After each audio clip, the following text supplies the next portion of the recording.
The cold hard truth.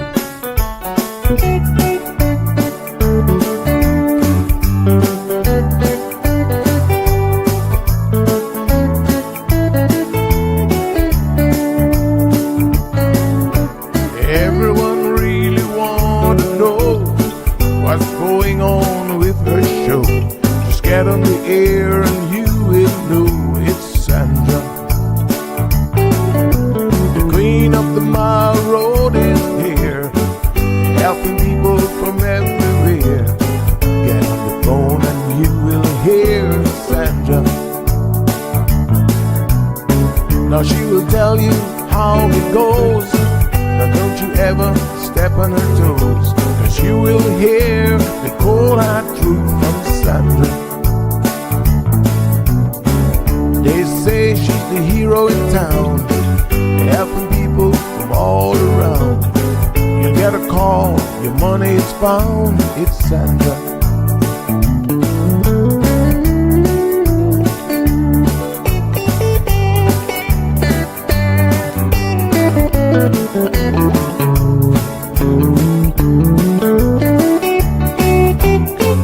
Some will call her late at night just to say that there is a fight, and she will not just leave it alone. She'll get up and call on the phone. And when politics starts on her show, everyone really wants to know the way the things will really go with Sandra. Some will start to criticize, get on the show and tell pure lies, but someday we'll realize it's Sandra. And when they start to argue again, she'll pull the heads to the wind, and soon you will be a friend of Sandra. 'Cause every day everyone wanna hear from Sandra. Every day everyone wanna hear from Sandra. 'Cause every day everyone got to hear from Sandra. 'Cause every day everyone got to hear from Sandra.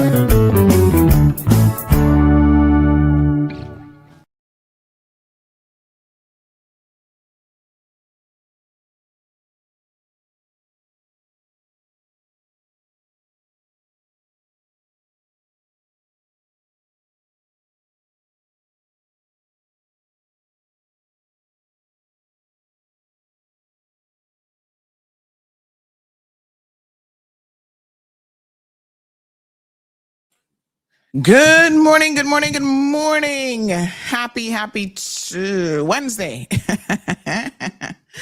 Oh my goodness, some weeks are like that. You're not even sure what day of the week it is, but here we are. hmm Everybody doing good? We're doing fantastic here. Gorgeous day in paradise. Well, depends on your definition of gorgeous, because we are getting some rain. I can definitely see that coming our direction based on the skies. I don't even have to read the weather report today. It is coming, but that's okay. These days were beautiful days too. So, thank you guys so much. We're back in the regular YouTube channel. I thought we were in jail until June, but looks like we're not. So, we're back at it again, which is amazing. And of course, it's one of the reasons why we remain very, very compliant. There are rules in life, in case nobody told you, honey child. Yes, there are. And if you're gonna follow the rules, then you know you have to. Well, if you're gonna be in the game, you have to know what the rules are, right? Am I right or am I right? I know I'm right, honey chill. I know Auntie's right. You can choose not to follow the rules. I remember Aunt Lotta used to say, sure, you can. That's a choice. But when you choose not to follow the rules, then there are consequences for not doing so. there are always consequences for not following the rules. Some of us have gotten away with breaking the rules for so long that we feel a sense of, I don't know, entitlement, that we don't have to follow the rules. I see somebody more worried about Carrie than they are about everything else in life. Y'all better relax yourselves. So I got a phone call last night. Yep.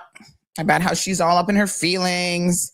Auntie, she was trying to drag you and talk about everything that she thinks you've done under the sun. I'm like, that is so rich. That would definitely be an example of the pot calling the kettle black. But here's the beauty of it. I don't have to tell you, the people, anything. Anybody with sense. And I guess as long as you're not a newcomer to this island, you guys know what she's all about. I don't have to rehash history. No, child. The facts are on my side. I choose not to put too much energy into certain people. And this is not our first time at the rodeo, Carrie and I. Years ago, I had to permanently end all communication with her because she seems to go off every once in a while. And in all honesty, and I'm not kidding when I say this, I really wish Carrie the best. She does have parts of her personality that are very, what's the word I'm looking for? She has parts of her personality that are somewhat redeeming. But unfortunately, the other parts really leave a lot to be desired. And so you have to decide whether you're going to deal with people as you find them. Give me one quick second. I just need to grab something out of the office here. 1 second, honey child. I am Richard Hugh, President and CEO of CUC. Our focus has always been on you, our customers. Times are changing, and so are your expectations. We are listening to our employees and the people of the Cayman Islands to find new opportunities that can improve your experience. We are working every day to provide you with a safe and reliable electricity service. You are at the core of everything that we do. We are exploring and adopting new technologies and sources of energy which will benefit you as we become more reliable and more efficient, which will mean lower energy costs. We are working to improve our energy management tools, offer new products and services, and provide 24/7 customer support. Our new vision, empowering Cayman to be a global leader, is building momentum towards a better future for our islands.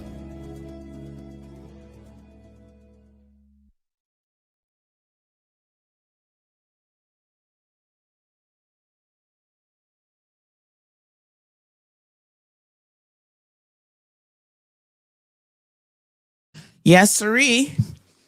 So, you just have to either accept people how you find them and you accept them on your terms. You can't force relationships. So, if someone doesn't want to be your friend, remember how we were in the playground, they have that choice. And so I think Carrie gets upset when kids on the playground say to her, we don't want to play with you because you're not nice. You don't know how to behave yourself. Right? When I say to Carrie, I'm the teacher on the playground, honey child, and you got to follow the rules. You can't hit the other kids. Remember all those rules in the playground? You can't hit the other kids. You can't be mean to them. You can't use profanity. Definitely not. Back in the day on the school ground, they would take you and give you a good flogging for that kind of behavior. And so y'all can decide whether you want to follow the rules or not. That's not part that I can control. But what I do control is when you don't follow the rules, there will be penalties applied. And it's as simple as that. So she's really in her feelings, although yesterday morning she was claiming that she didn't care. That we had blocked her. Clearly you care. When somebody says, oh, I'm so unbothered, and it's so obvious that you actually are bothered. Yeah, that's you, Carrie. My tweet And the person's like, she's sitting there talking about you and then watching you in the background. Oh, I only feel sorry for Thelma Lou, the cat, because now Thelma might be subjected to not being able to watch the show for a little bit. But we haven't blocked her from watching the show. She can watch it all she wants. She can comment even in the comment section and interact with you guys in that way. We just have blocked her from calling in because that is where the issue lies. So the irony of it is, instead of her being thankful for only a partial block, which you guys know, Auntie do nothing half, instead of her just being grateful for a partial block, here she is complaining and going on and, on and on about me and blah, blah, blah, blah, blah. Good Lord. And I noticed that she had posted that how she's coming after Vanessa. And if anybody knows any dirt on Vanessa, must send it to her. And don't worry, you'll be protected. I thought that was kind of rich because she literally posted that the same day that she called in. And remember what she said in this program: if anyone says anything bad about her, she's going to have my messages subpoenaed so she can find out who's talking bad about her. And then in this post, she turns around and says, you are never exposed when you give her information. Oh, Lord. You just have to, like I said, you have to accept people how you find them. And not always firing at all cylinders, Carrie. The difference is, and this is the God's honest truth, I have always told Carrie, right, what my issues are with her. Ironically enough, back in 2009, I think it was, when I decided that I did not want to have a friendship with her, at that time, I just told her that our personalities didn't really align, but I didn't go into any significant detail about what that meant. And then she pined away, apparently, for years about me. You would have thought the two of us were lesbian lovers, to be quite frank and honest. I mean, I've never been in that type of relationship with a woman, but it felt very, very reminiscent of, when you really like a guy and you can't get over him and you think about him all the time and you got to be posting about him. And some of y'all know that vibe. My friends there from the West, you know that vibe. Every day you posting, say I did this and that and da-da-da-da. And it was like, girl, years later, you still posting about me? We did not have that kind of a relationship. The only thing that I could conclude was my personality is just so, sparkly that once you've had me as a friend, losing me as a friend must be a hard hit. And I don't know. But girlfriend, she was acting like me and her were doing something else. People were questioning me like, what kind of relationship you had with Carrie? I'm like, look, don't mess with me, So, I thought she'd kind of gotten over that crazy vibe for a minute, but like I said, take people how you find them. That's how they are, honey child. So you're in your feelings at the moment, Carrie. Here's the good news. You'll feel better tomorrow. And the day after that, hopefully, you'll feel even better. And slowly but surely, you will get over the fact, or not, and either way, it doesn't really matter. You'll get over the fact that you have been blocked from calling in to CMR. And it's sad. Oh, by the way, she claims that every time she calls in, my numbers go through the roof. I love a person who is overly confident. Dun, dun, dun, dun, dun, dun, dun, dun. Folks, we call it the Dunning-Kruger syndrome. If you don't know what it is, honey child, please go look it up. Go and look that ish up because y'all need to know. Anyway, bless your little heart. Bless you, bless you, and bless you. I was actually going through slowly, ever slowly, through one of my videos that I'm watching right now with Stephen Bartlett, where he's actually being interviewed. It's not often you find him being interviewed. A lot of times it is other people that he's interviewing other people. He's the guy who does the Diary of a CEO. And so this is actually a really good interview with him. And sometimes when you're listening to when you're listening to these podcasts and stuff, it takes you a minute to get through it. Well, for me, because I don't just do one listen. Like I listen and I pause and I got to think about it. I'm like, oh my God, he has got so many amazing points, right? And so this is what I have found with this particular episode, this interview that I'm watching of Stephen. He is really, really on point. And there's something in it that he actually said, and I'm going to make you guys listen to it here in a second, because it resonated with me in such an incredible way. And quite frankly, you know, it's good to, he's in a similar space, obviously a content creator. And there's a whole world out there now of what it means to be a content creator. And some of us actually take this like a job. Like it's, you know, we try to be serious about it.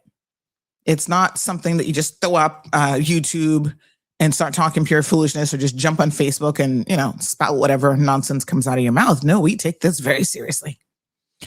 And so I think that people get that and they know who the serious individuals are. And oh yes, please do. Yes, we got more footage coming here. I think we've identified 2 of the people already.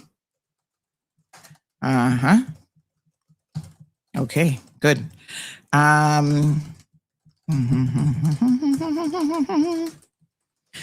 Yes. So anyway, you know, what he had to say really, really resonated with me. And I want to share a clip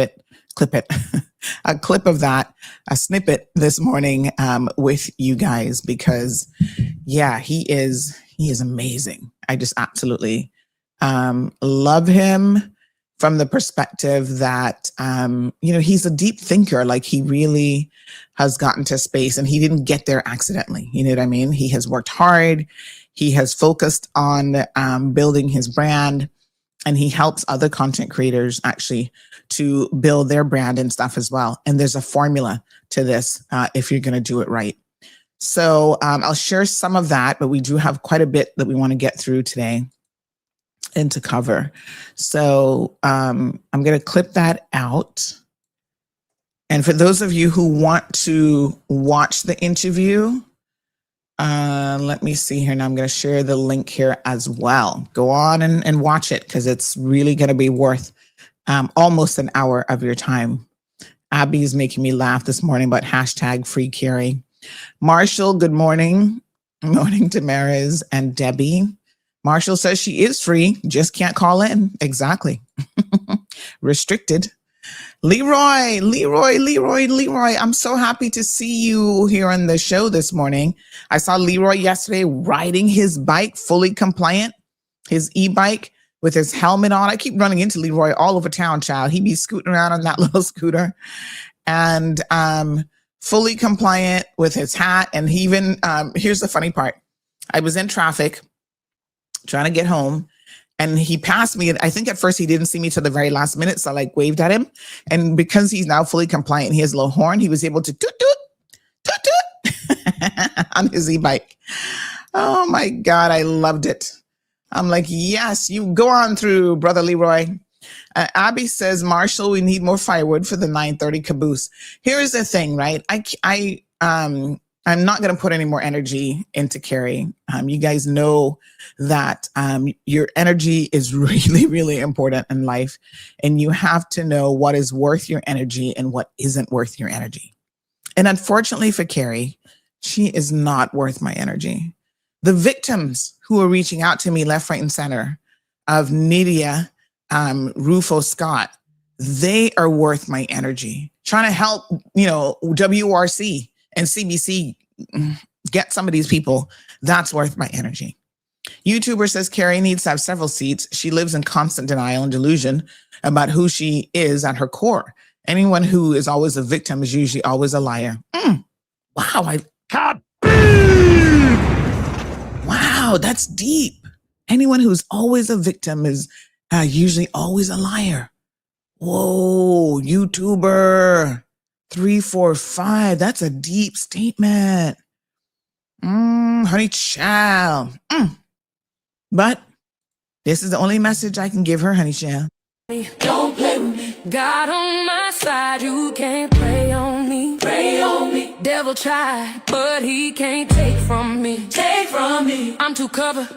You can't aim at me. Aim at me. Hallelujah. Boy, don't play with me. Don't play with me. You kept me alive. Don't play with me. Don't. This is like my theme song for 2026. I swear. I love it. And the little babies are so cute, especially this one. You know what I love about her? The little chubbiness.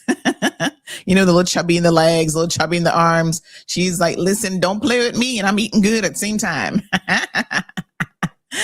Ay, ay, ay. Hallelujah. Amen. Good morning, Miss Mary. Miss Mary says, love your K-Man style, Sandy. Aw, I appreciate it. Mitzi's in the house. Oh, not Mitzi. Mish Tyler. Oh, no. Mish, you can't be sending people no friend requests that you don't know, honey child.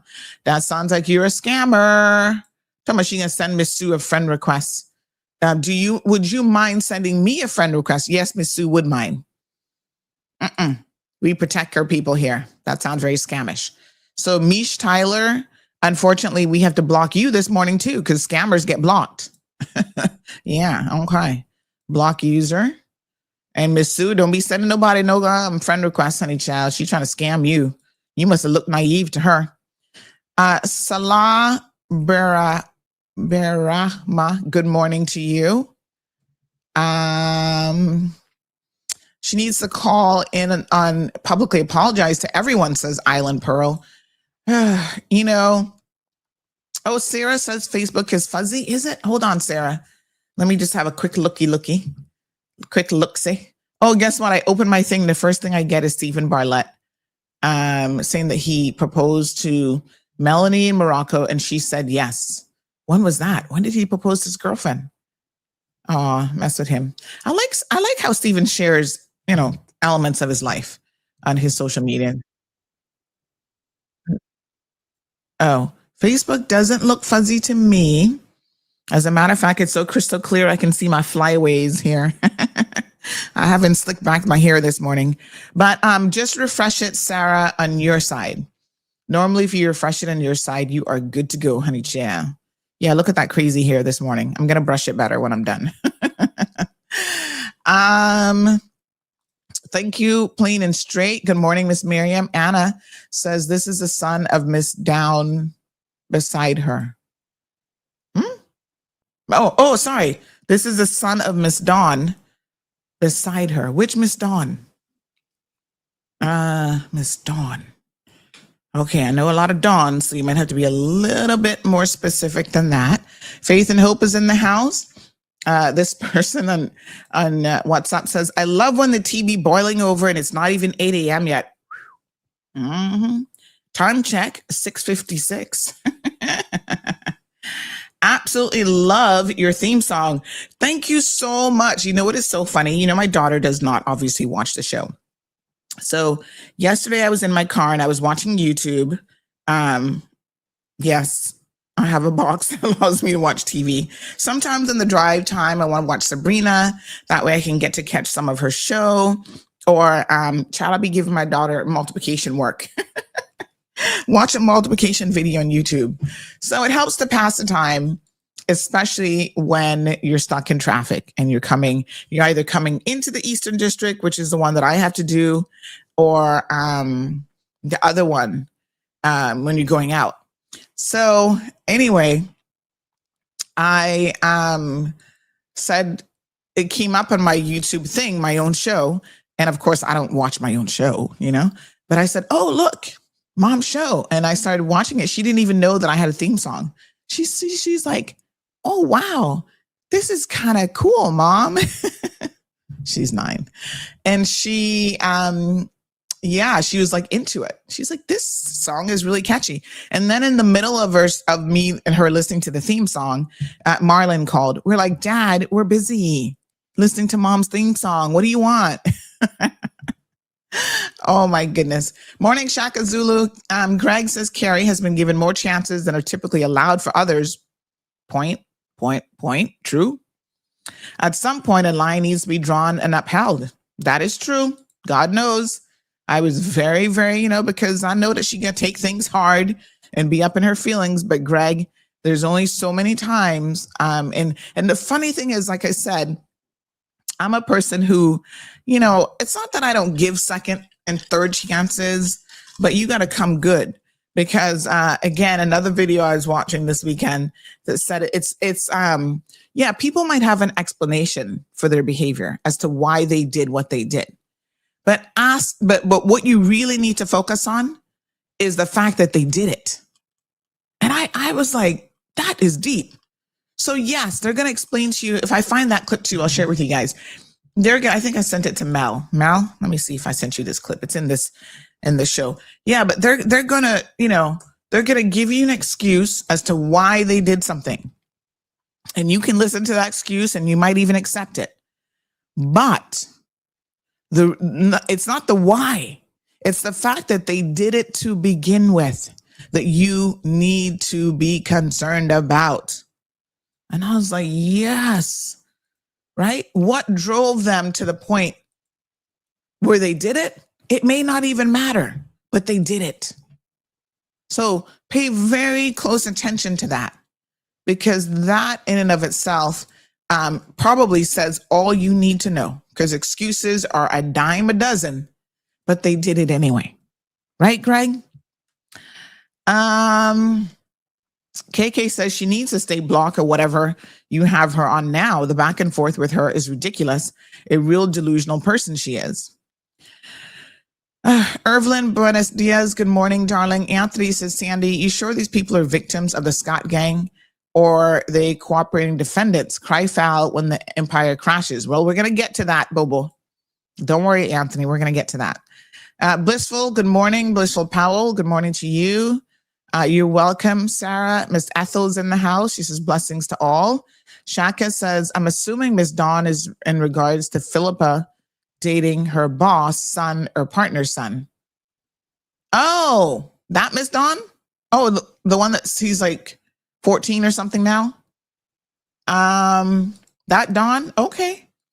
Well, my apologies to you, young man. The information was a little bit off. It's not Miss Dawn's son. It was Miss Dawn's wife's son. So as you continue to live your young life, you will realize that people do make mistakes. We sincerely apologize. The person was off slightly, but to you, obviously, we apologize. Absolutely. Right? We did not mean to put you in any bad light. And just to be clear, we also have a saying in Cayman. I guess you'd be half Caymanian since you're Miss Dawn's son. I don't know who your father is, so I can't say if you're full Caymanian, but I'm just saying. You'll get used to saying that if it don't go so, it go close to so. So in other words, the tipster was very, very close, but yes, Miss Dawn doesn't have an adult son. It's her wife's adult son. Don't go so, it close to so. It was real close to so. But welcome to the program. I'm not so sure this is a program I would let a 12-year-old listen to. But I guess if your mama okay with it, that's on you. Hello from Indonesia. Good morning, Robert Tatum. Good morning, my dear, says King Robbie, friend Sandy, and the people of the beautiful Cayman Islands. Morning, King Robbie. Indonesia in the house this morning. So good to see you. It's night there in Indonesia. Wow. Jeff Greta says good morning. Guevara says good morning to everyone in Grand Cayman. Good morning, Jeff. And we also have Gina Berry in the house. Someone says, this is a fair point. Well, y'all be thinking, y'all be too smart for me. This person says, well, technically, it would be considered Dawn's stepson. Dun, dun, dun. You are correct. It would be Dawn's stepson. So maybe even Dawn considered him a son. Because normally when you marry somebody, you accept and take their children on as your own. That's a kaboom. I'm just saying, it's not her biological son, but it's certainly her stepson. Sandra, you have the same clock as Carrie. Laughing aloud, you just said time check is 6:56, so you're an hour behind. Oh God, no. The clock was wrong. The clock is right. My mouth is what's wrong. Many people live by the motto, it's easier to ask for forgiveness than permission. Oh, no, not around here. You better ask for permission first. No, my clock is right. Time check. Let me get it right this time. 8:03 a.m. Dun dun. And don't be looking at the clock behind me because you can't see it right now. But let me. Oh, it's more that way. That says 11:40, and I don't know if that's a.m. or p.m. or what. Well, that's Marlon's clock back there. That one's always wrong. Some of you, when you see it, you'd be like, "Can you tell Marlon to fix his clock, please?" What a hot mess. Okay. I do want to read a few statements this morning from victims. By the way, we have video footage of some burglaries. 5 burglaries happened in one night.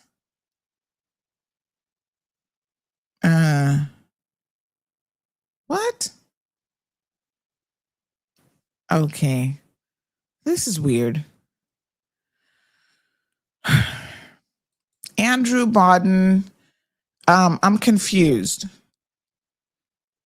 So he's the guy who was driving that Jeep or SUV. It was a Jeep, leaving Casanovas and ran right through the people damn exit. We call those things the exit barrier. Now he's saying, please ask them to send me a copy of the video from 5:45 and 6 p.m. of me entering the car park at the same spot. Why do you need a video of you entering the car park when it's obvious that you ran through the thing? Sometimes y'all just need to fall on your sword and accept responsibility. I'm confused. I don't know.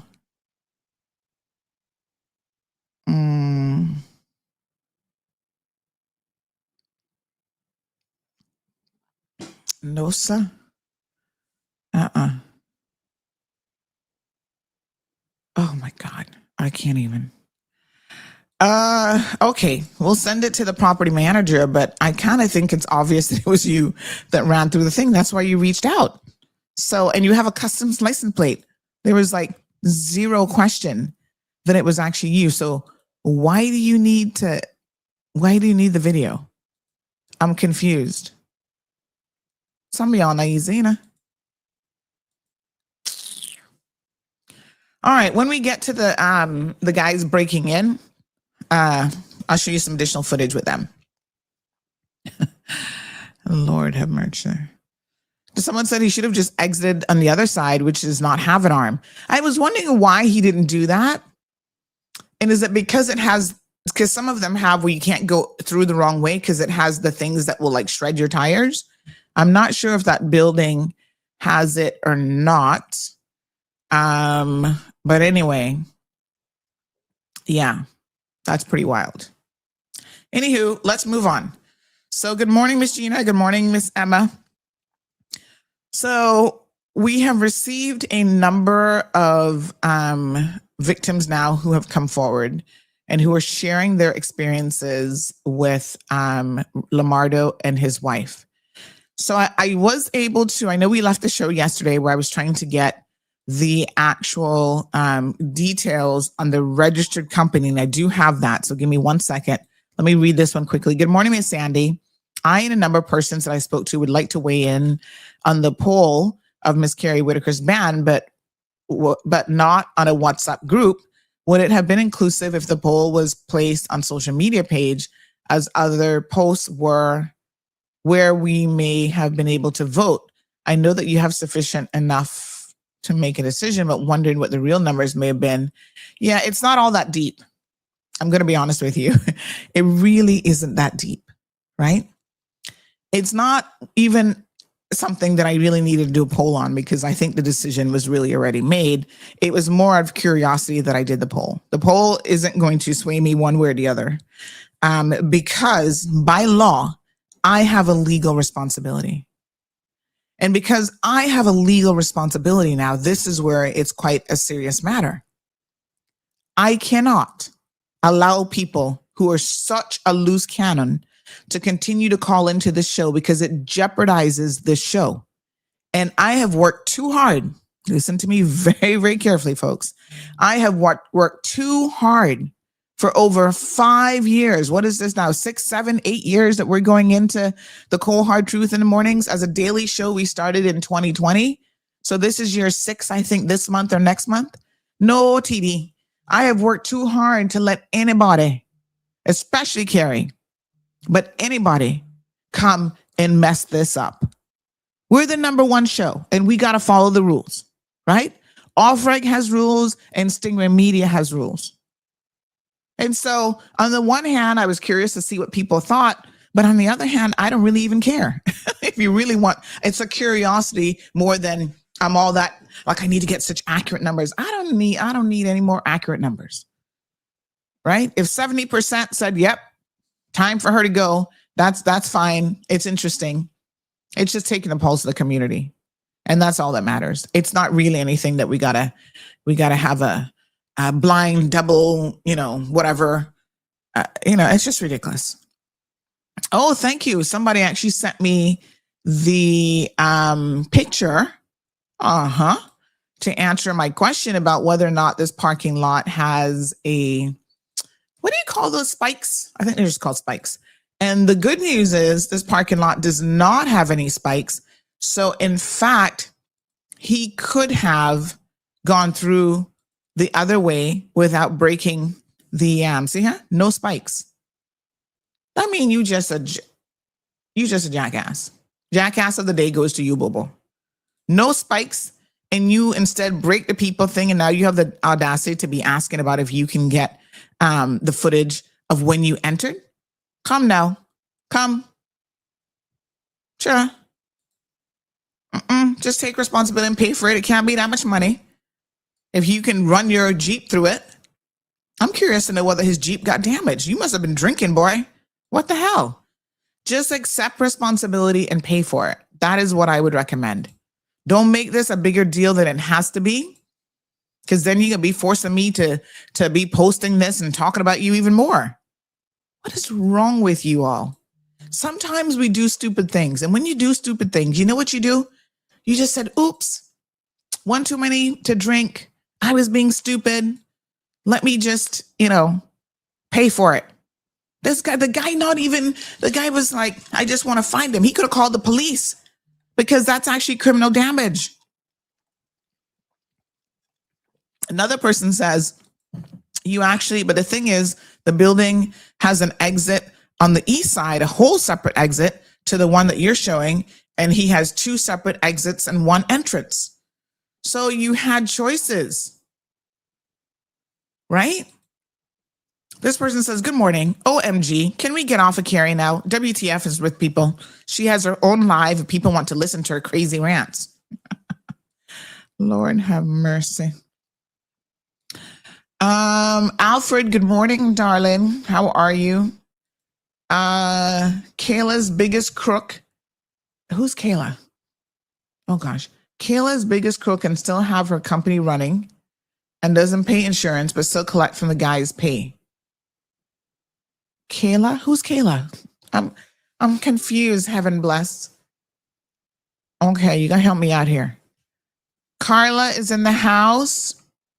We have Jeff and Carla with the same last name. Are the two of you related? Guevara? And are you related to Michelle, the Filipina? Good morning, Alfred. Alfred says, you don't have to justify yourself, Sandra. At the end of the day, it's your show. Yes, because I'm one of the first people to listen to your show, says Miss Sue. Good morning, Lavana. Alfred goes on to say, if you don't want someone on your show, they can get their own show. Let them start their own show on the radio, and when they curse, they'll know what it is. I tell you what, that ain't happening. Good morning, Andrew. Let's jump to the real news, says KK. Yes, let's get it.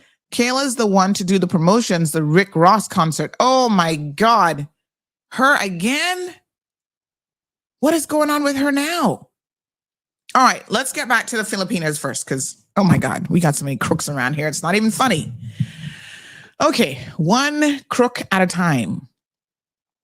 So the one that we have been highlighting this week is Lamardo, who is the Caymanian spouse and the Caymanian partner, and his wife, Nydia, what the hell her name is again? Nydia, hold on, let me get you her name now. I need to get this straight, honey chill. Nydia. Nydia. Yes. All right. And we actually have a very long and lengthy letter from one of their victims that we've published. So please, if you've not had a chance to read it, I'm going to read it to you this morning. So she is Nydia Rufo Scott. Oh, there's a typo in this. Hold on. Let me fix the typo. Rufo, R-U-F-O. Nydia Rufo Scott is her name. So she's married to Lamardo Scott, who is from Cayman Brac.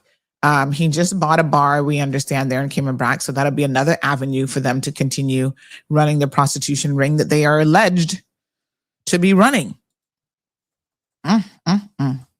Such standards here in the Cayman Islands.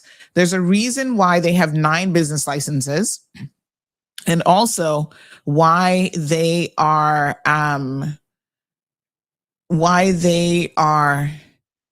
getting another bar.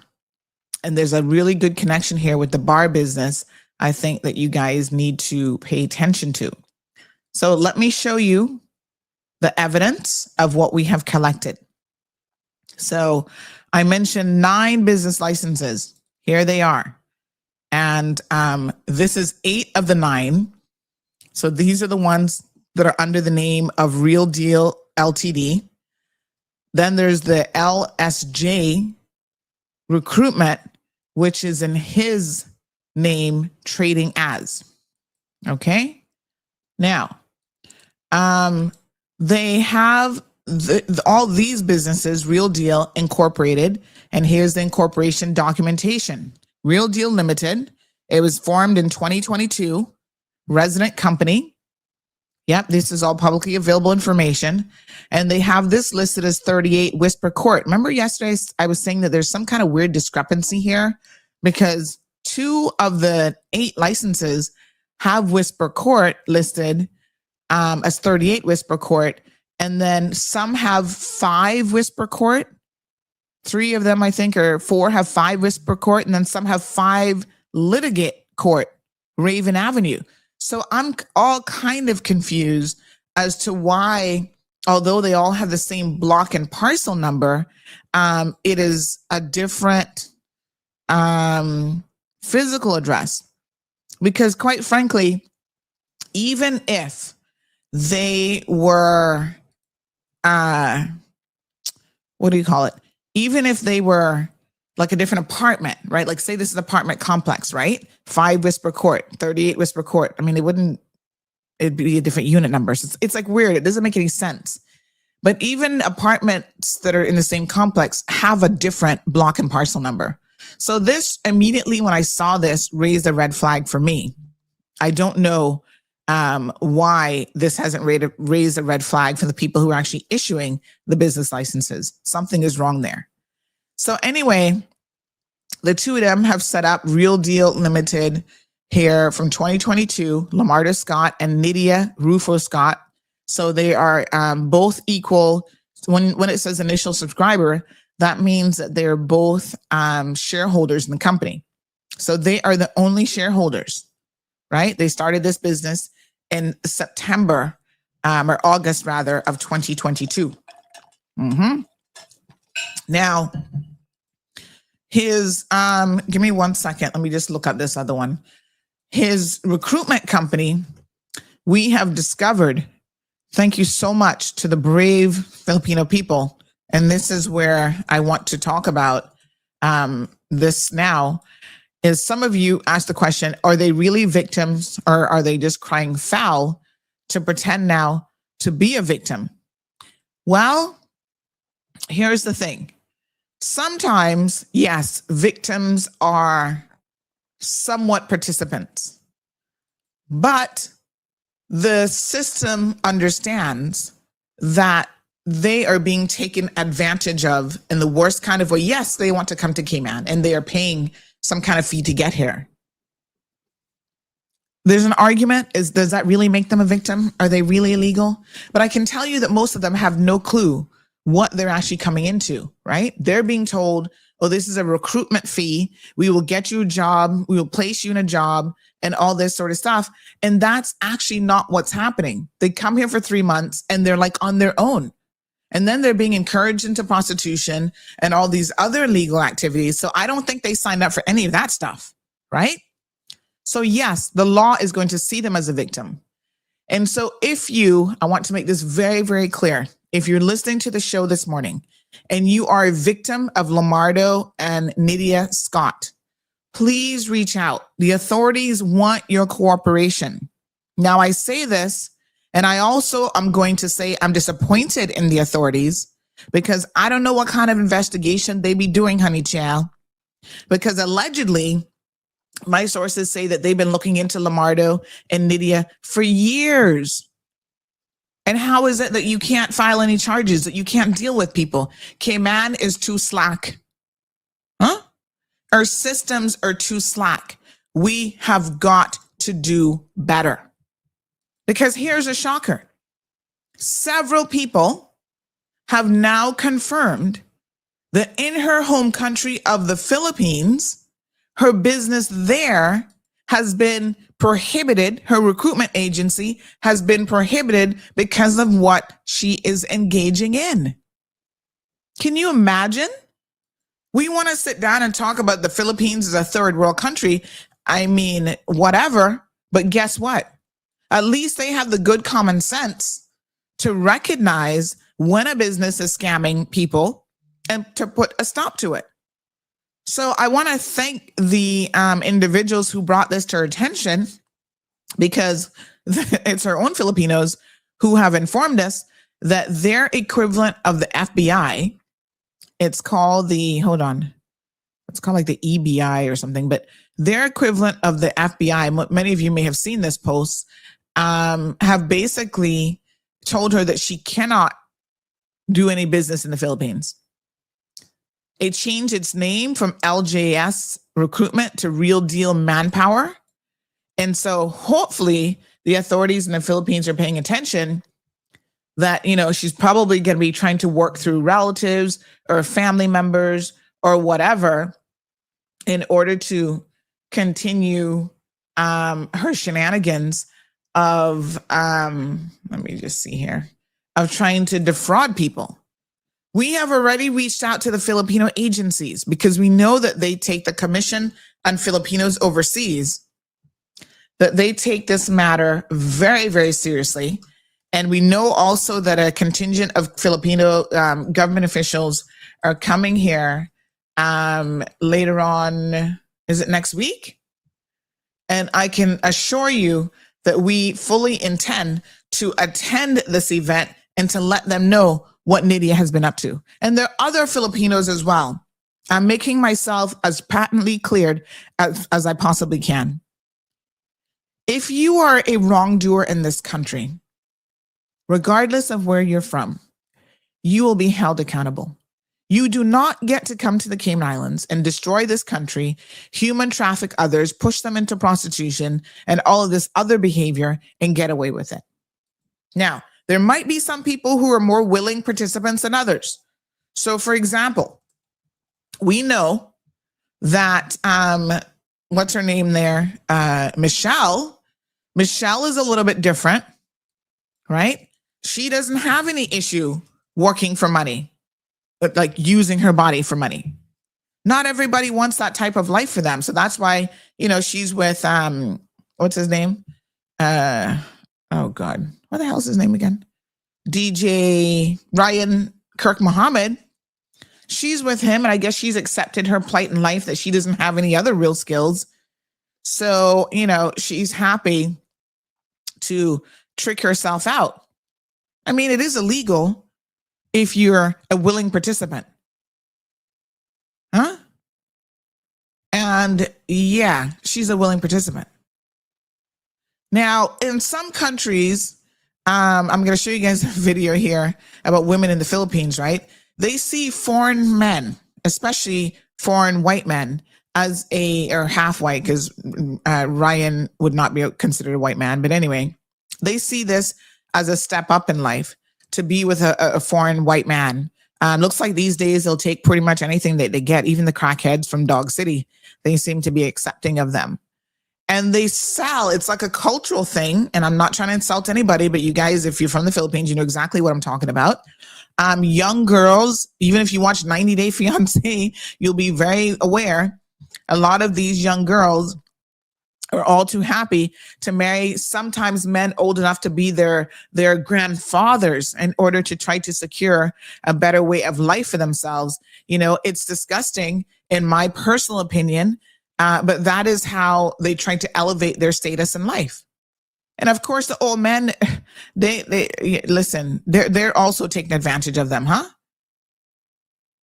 So I'm going to show you guys some footage here that is from Pampanga, Philippines, from a page. Says, what do you think of the age gap relationships in the Philippines? Because apparently it is extremely prevalent.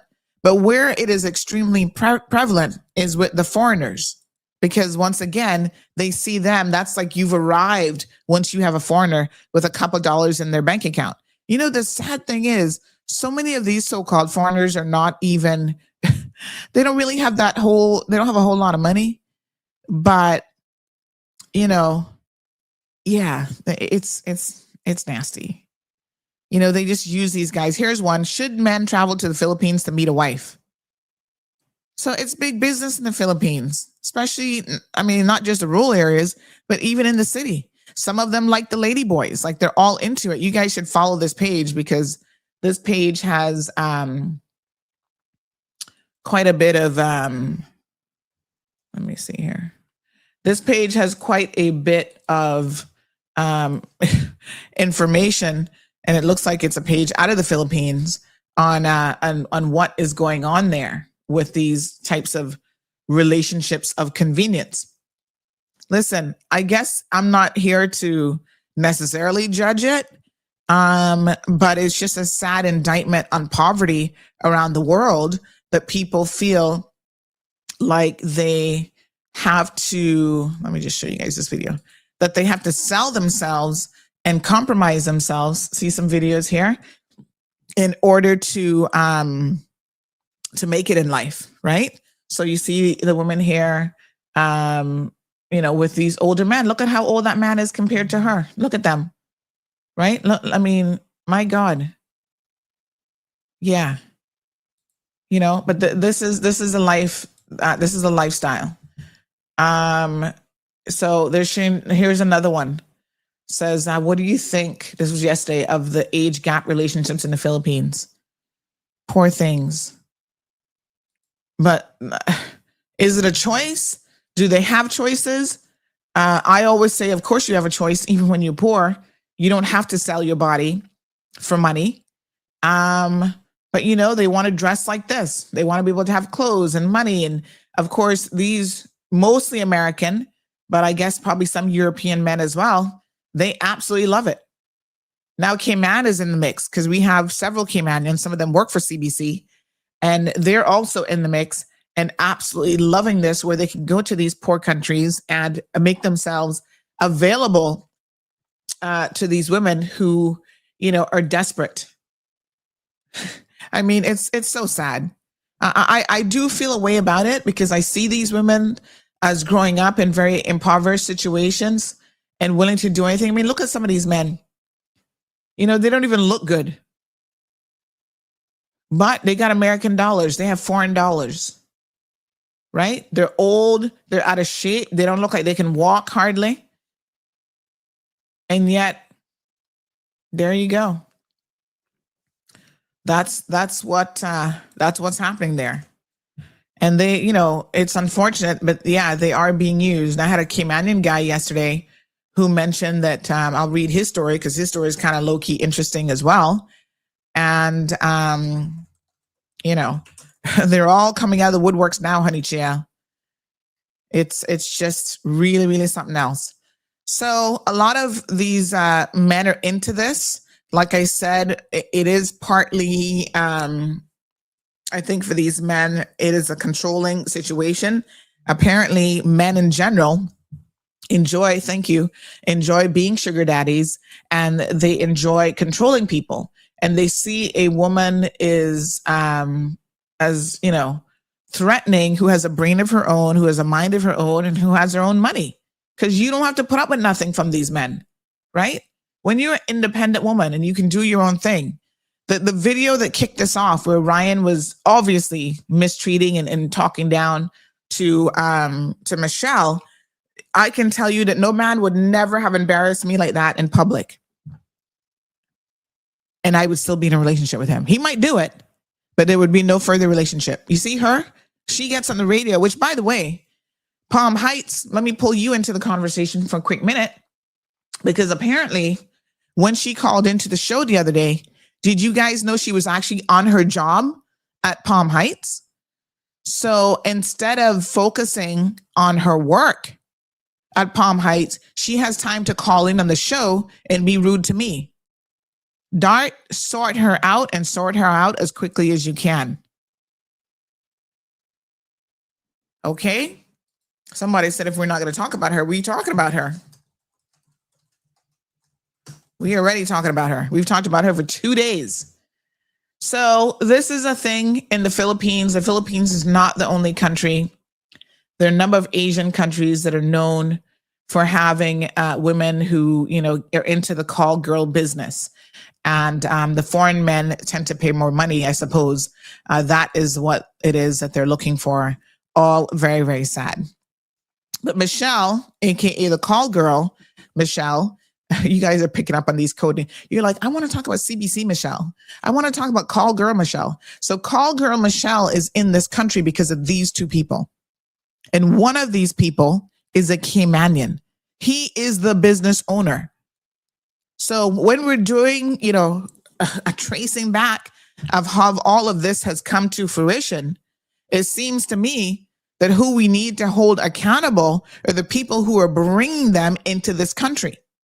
I can't control what happens in the Philippines. I look at it and it's low-key interesting and we can talk about those things, but I have no control over that. What we need to control is our own borders and what is happening in this country right here. Over 600, almost 700 people on the live stream. Thank you guys so much this morning. And there's no Carrie calling in, so we can't give her credit. So this is where my energy has to be focused. How is it that their business gets shut down, their recruitment business gets shut down in the Philippines, but our government officials, our government agencies seem to be so impotent that they cannot stop individuals who are human trafficking? This is human trafficking. Let's read the first of several letters here today. Okay? This one says, and this victim, I want to thank her for coming forward and for sharing her story. She says, I never imagined that my dream of a better life would become a nightmare. I was recruited from the Philippines by a couple, Lamardo Scott and his Filipino wife, Nydia Rufo Scott, who promised honest work, good pay, and a chance to support my family back home. They presented themselves as successful business owners who were helping desperate people like me escape poverty. I trusted them. People in my country trusted them too. Some even sold their land, borrowed from relatives, or took out bank loans just to pay the fees to come to the Cayman Islands. From the moment I arrived on the island, the truth started to show. I was told very clearly that I was not allowed to be in a relationship because my job was to entertain customers, not build my own life. Listen carefully, folks.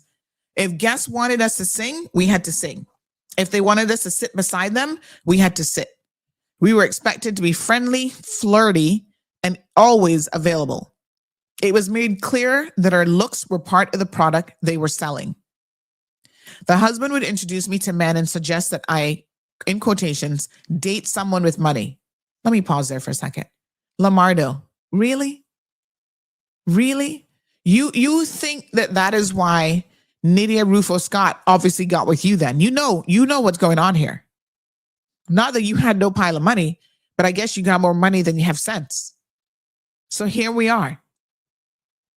There now, he as a man, as a Caymanian in this situation, knows what they're here for, knows what's going on. This is the very definition of prostitution and trafficking, right? She must date someone with money. He told me not to gain weight. Come on, Lamardo. Really? To stay pretty. Well, if you're Michelle, she didn't stay pretty. She glammed up because she wasn't pretty to begin with. She still isn't pretty. She's not a natural beauty. But boy, what a good couple dollars can do for you. Good contouring, good makeup, and some good hair extensions. Let me continue.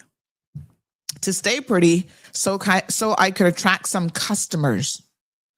Sometimes he would even ask customers what they thought about my body, laughing like it was a joke, while I sat there feeling humiliated. I cannot explain how small and dirty that made me feel, like I was no longer a person, just something to be inspected and discussed. We were constantly reminded that complaints were not allowed. If a customer harassed us, we were expected to smile and endure it. When anyone tried to speak up, the response from his wife was simple: then leave. But how can we just leave? We were in a foreign island with debts back home and no savings. They knew we were trapped. That is exactly how they designed it. The working conditions were exhausting. We worked close to 12 hours a day, often with little or no proper day off. The salary was far below what we had been promised before we left home, barely enough to survive once you counted rent, food, and the money we were expected to send back to our families. We were even instructed to lie about how much money we were being paid if anyone asked, especially certain people connected to the business. Even our wages came with a script. And I'm going to amend this because I think it's important to include in this. We were very careful how what she said was worded, because we are trying to protect her, because even now she is fearful of her life from this couple and their connections in the Philippines, Nydia. So what she did say, though, is they were being paid $800 CI a month. I'm going to say that again. They were being paid $800 CI per month. And they were told to lie to anyone who asked about their salary. Okay, hold on. Particularly Dawn. This is now at Vine and Tap that I'm talking about. Particularly if Dawn asked to tell Dawn that they're making $1,000 per month. This is interesting. I'm curious if Dawn really has, other than saying that it wasn't her biological son involved in all of this, I am curious to see, whether or not she has anything to say about this, because this was her business. And also this is her as someone who was just running as a member of parliament, right? Your business has now been called into disrepute because you were allowing Filipinos to sublet part of your space, and they were there prostituting people and doing the most. How is it that you don't know what was happening right under your noses? Come on. I myself have to question how that's possible. Right? Okay. You might not have known all the details and everything, but was it not obvious? Just like it was obvious when she moved from Vine and Tap and moved over to Sandbar. The Sandbar owners and managers, it became very obvious to them pretty quickly what was going on, and that's why they got rid of her. Of course, they don't tell immigration this. They did not even cancel her work permit, which by law they were supposed to. They allowed her to stay here for 4 months. And in those 4 months, she was able to secure and to find employment with now Palm Heights. This is where the system, folks, is failing at multiple points. And so it has to be pointed out. exactly what is happening here. Right? So Dawn slipped up, apparently, wasn't paying sufficient attention or ignoring a lot of red flags. Right? She's trying to get with Michelle, is trying to get with your stepson and other men working in the bar. All of these, you saw it. You got rid of her because she was with your stepson and you didn't like that vibe. Surely you saw what else what was going on with. You're actually a very intelligent, smart person. I would find it very hard to believe that it was not obvious to you what was actually happening and what Nydia Rufo Scott and her Caymanian husband, Lamardo Scott, were actually up to. Then you let her go. You say nothing to WORC about why you let her go. Okay? Over 800 people now listening to the live stream. Thank you guys so much. You're amazing. You don't say anything about why you let her go. She goes to Sandbar. They don't know then what they're hiring. Right? Then it doesn't take them long to figure out what is really on the take, what's really going on. And then on top of that, right? They let her go. They equally slip up, don't notify immigration that they're actually letting her go. Let me say this. When you're here on a work permit and someone cancels your work permit, that is the equivalent of you being terminated from your job. How is it that you could be terminated from your job multiple times as a foreigner here on a work permit and you continue to get work permits in this country? That's the question that I want answered here today. WORC, please tell me what on earth is going on. You have a person, and this is why the government wants to change this job hopping business, who has effectively been fired from every single job that she's had. Fraudulent people brought her in on a temporary work permit. Then she's at Dawn's place, work permit under Vine and Tap. Vine and Tap fires her. Sandbar fires her. And you don't go, why does this girl keep getting fired? Something not adding up. Good morning, caller. I'm just getting in on the last bit you said, but yes, you are very correct. It's our own people in Cayman that's bringing the Filipinos, the Nepalis, everybody cheap, very cheap in Cayman. And then they work in the labor very cheap. They're going off $4 or $5 an hour. Mm-hmm. And then they fear for their life. They can't report nothing to say about this agency or this employment situation. You're running these people very cheap, and then you hold them over their head about, oh, I can send you back home, waving their work permit out above their head, and then on top of that, you got to pay the person that's holding your work permit extra money, like it's a rental. Mm-hmm. Yep. And I'm like, and then they wonder why they can't go back home. You're harboring people here in Cayman. Stop harboring them. Stop treating them like they're slaves. And forcing them into prostitution. And then forcing them. And then when you get forced into prostitution, and then when your company get cracked down, then you want to point finger to this one and that one, this one. So sad. Yeah, it's very sad. Mm-hmm. And then you see the girls, them getting kicked out on the road and everything because they can't stable a job. All right, my dear. Thank you so much. Mm-hmm. Yeah, I mean, without a doubt, this is a very egregious situation. Let me just take a quick break. I just need to, my sinuses are a little bit irritated this morning. Just going to grab myself some tissue. So let's hear from some of the sponsors that make our shows possible. Recover Personal Injury Attorneys, helping injured people get what they deserve. Did you know that insurance companies have lawyers that represent their interests? Before signing and accepting any settlement, know your rights. Call us today for a free consultation at 924-9999. That's 924-9999. Recover. Your personal injury attorneys are on standby to assist. Alrighty. Thank you so much. Let's read some comments and then we're going to continue to, actually, let me continue reading the letter and then I'm going to get to your comments. I don't want to break up the letter too much. Okay. Because then I'll totally forget. where we left off even. All right. So one momento, por favor. All right, here we go. So the person goes on and says, they knew that we were trapped. This is exactly how they designed it. Oh, I was 2 paragraphs down. Over time, so that they paid us only $800 a month, but instructed us to tell anyone who asked, especially people connected to the authorities or other business owners, that our salary was $1,000. So even our pay came with a lie attached. Over time, I realized that this was not just a bad employer. This was a system.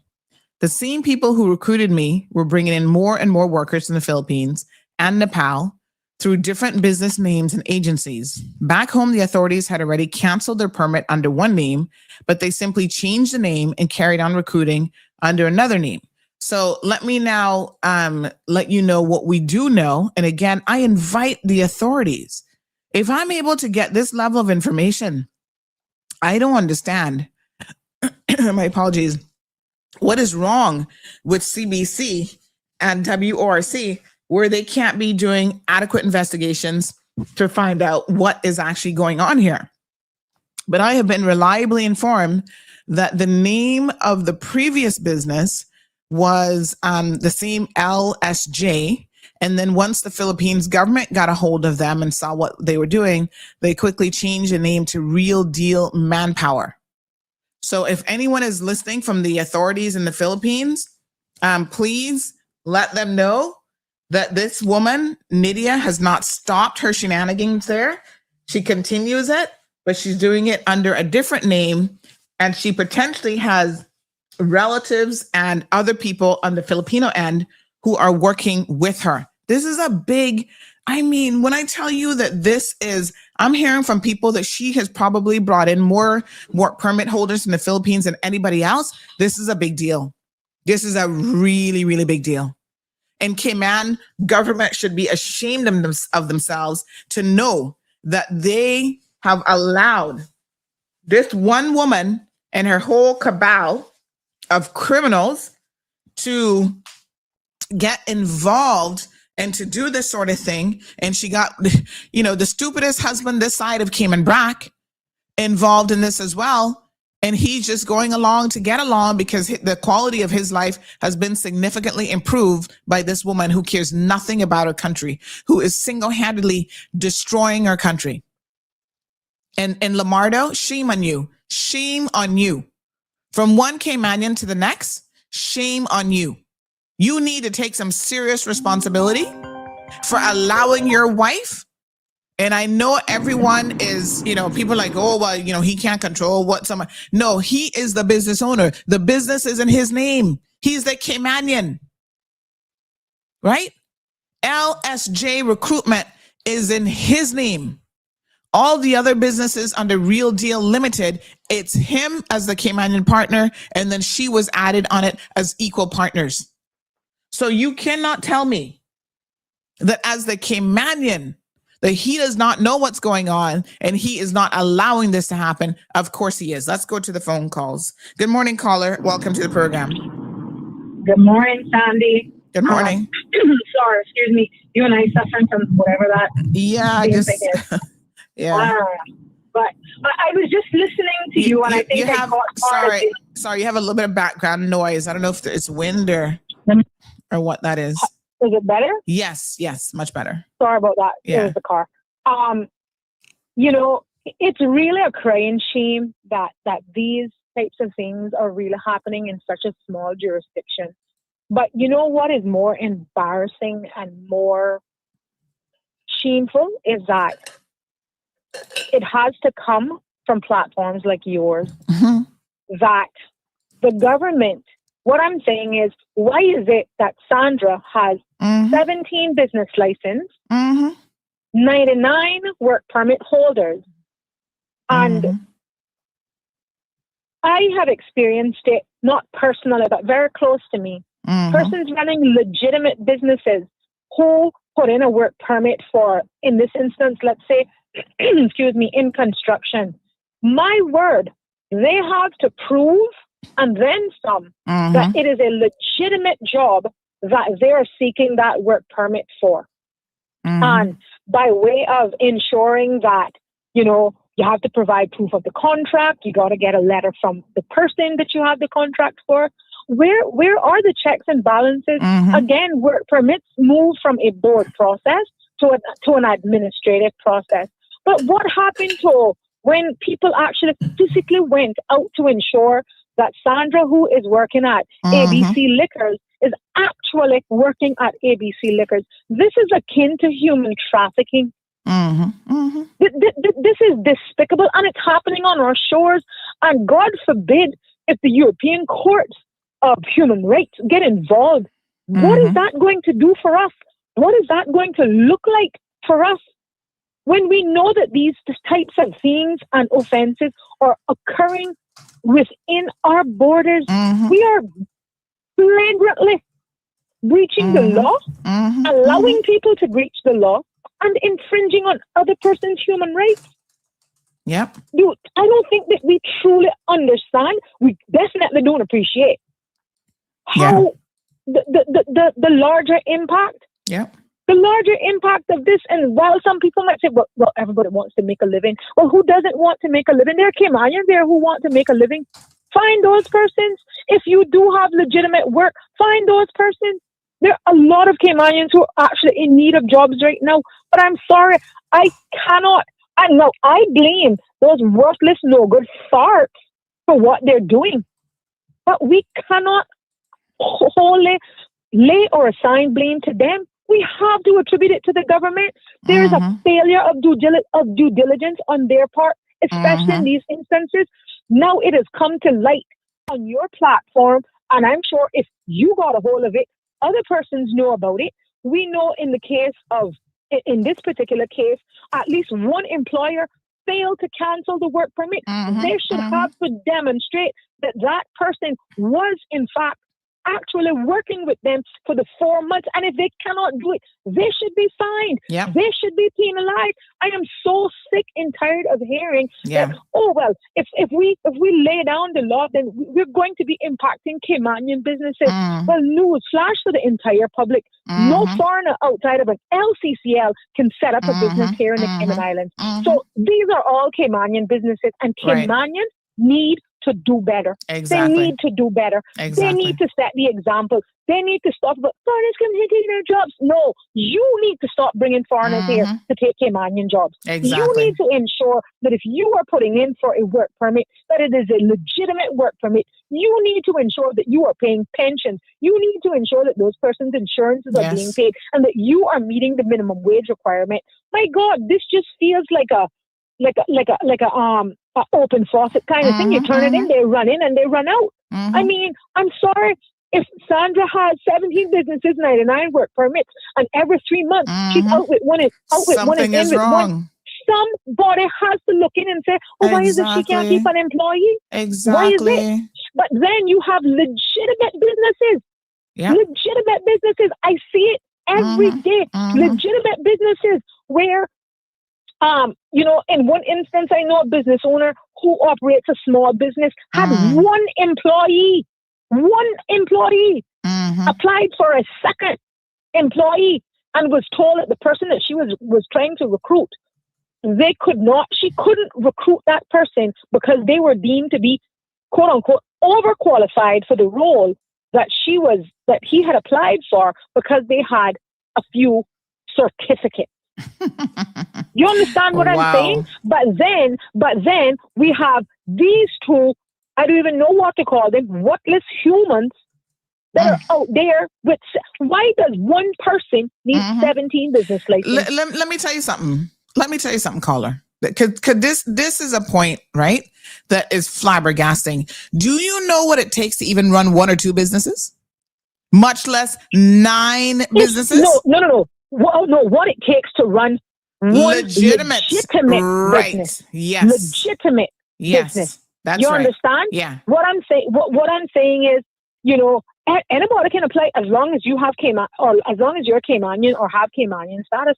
I can tell you right now, I know of businesses operating in my community by foreign nationals where they're paying a Caymanian $200 a week. to operate these businesses. And again, we can beat our chest into the ground all day, every day, but until we stop allowing these types of things to happen by our hand, they're going to continue. They're going to continue, and we are going to be the ones that they say, "Foreigners taking our jobs, foreigners taking our jobs." Yeah. No, we are allowing these abuses to happen. Yeah. We are the ones promulgating it. We are the ones that are going out there and making ourselves available, and then we want work to do something.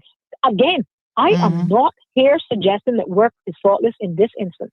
I am sorry. Definitely not. I am sorry. Definitely not. And this is where now you have to ask yourself, between work, DCI, and CBC, how on earth are they communicating with each other? Because obviously, even with, as we has demonstrated, all of the different block and parcel numbers and different addresses, something not adding up there. CBC, who that would be now? DCI not catching that, right?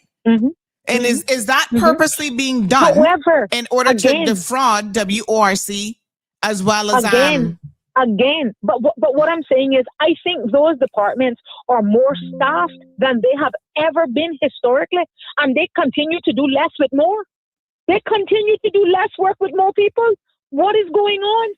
What is going on? What happened to the Friday roundup? What happened to the White Powder Wagon? What happened to it? But then again, you have legitimate Caymanian businesses out there conducting business legitimately, are being plagued by work and That's DCI with astronomical fees, or they want to know where your mother navel string buried. It's ridiculous. It's ridiculous. And then you have worthless farts like these two allowed, and nobody questions it. Why does Sandra have 17? Again, why does Sandra have 17 business licenses? Yeah. How many beauty salons can Sandra have? Exactly. When do we pull the plug and say, my God, do we really need 50,000 beauty salons in Cayman? Do we really need 7,920 mobile car washes? What's going on? There's only so many cars. There's only so many cars. My God, we must have one car wash for every car.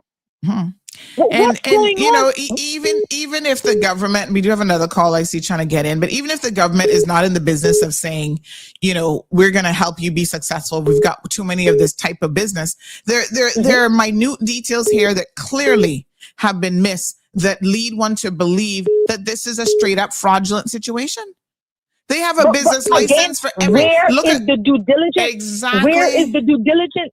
Yeah. Where is the due diligence? I'm sorry, you taking out a business license to for $75 that allows you to blatantly misuse, mistreat, and abuse people is not okay. If you have one employee for your one, your one chair salon, and you got one employee in your one car wash business, and your one, these are obvious. I mean, when I think of anti-money laundering, these should be key indicators of something not being right. Key indicators. But again, and I want to continue to say it, legitimate Caymanian businesses are being penalized and shook down because, well, they have the audacity to need 2 employees instead of 1.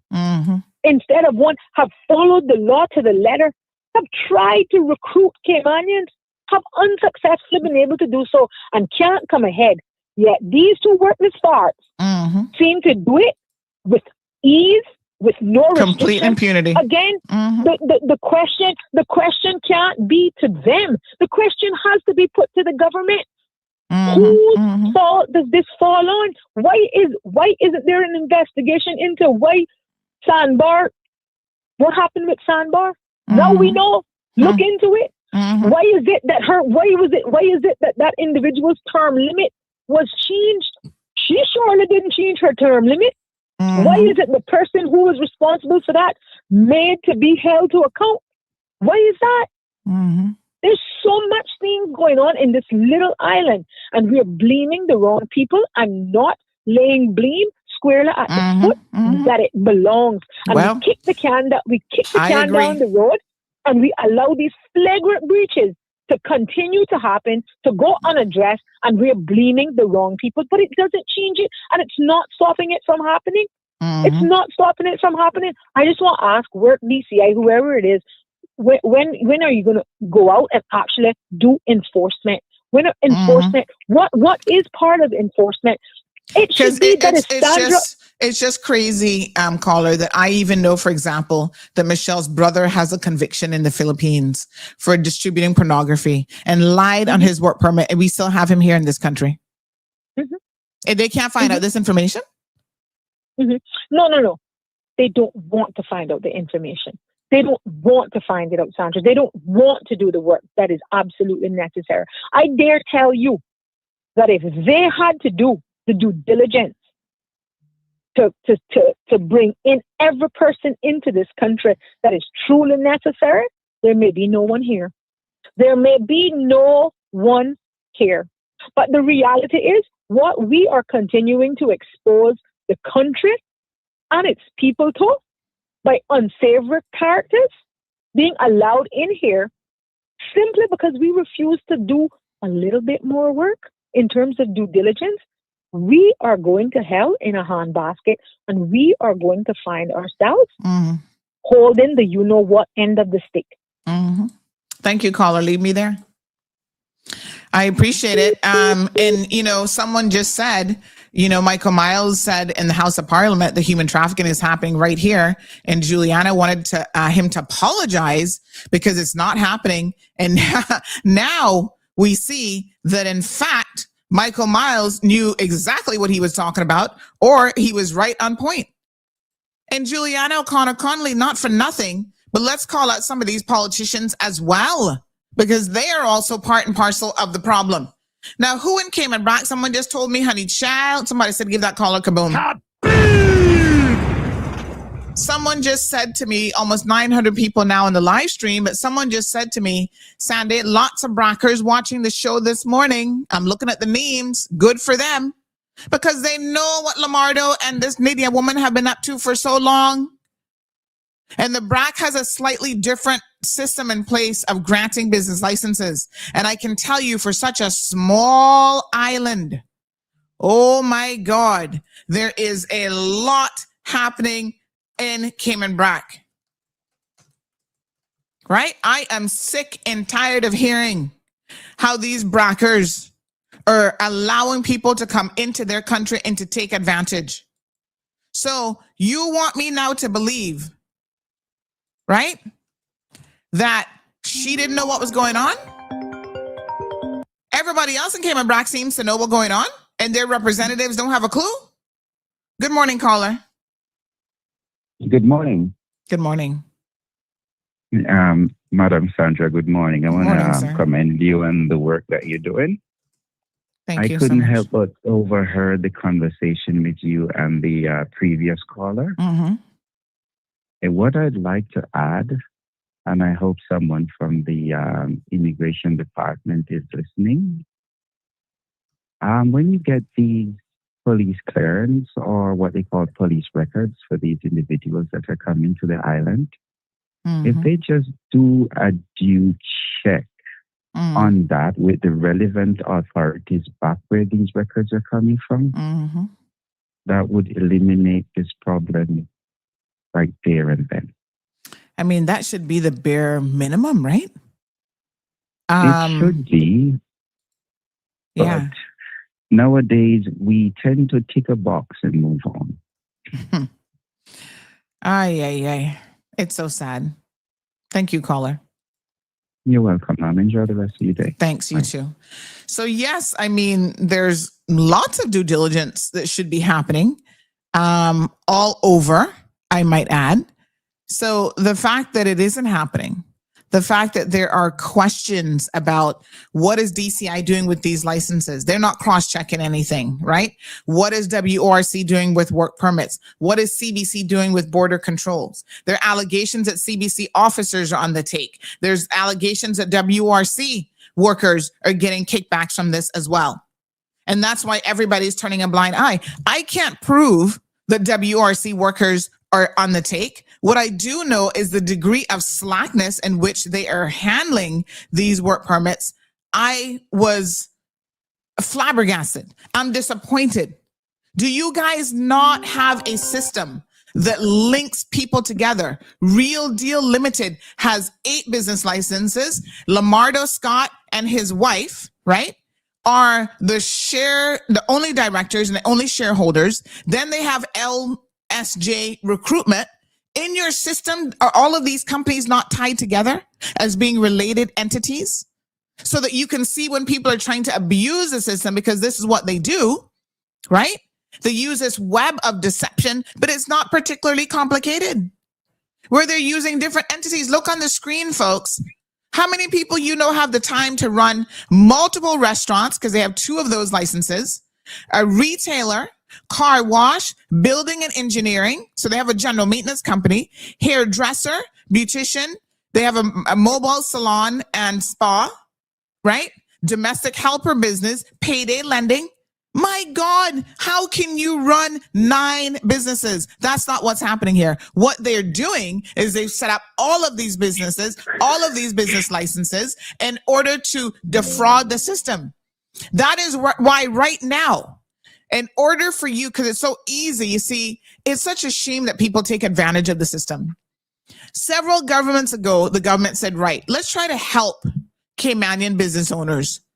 By taking away for small and micro businesses, let's take away the fee, the business license and fee, and then just have them pay the filing fee. Unfortunately, that has opened the floodgates in this country for scammers, people who do not have legitimate businesses, because essentially all they then have to do is pay $75. So each one of these, they're paying $75 because they're claiming that they're a micro or small business, right? They don't have to pay any other fee.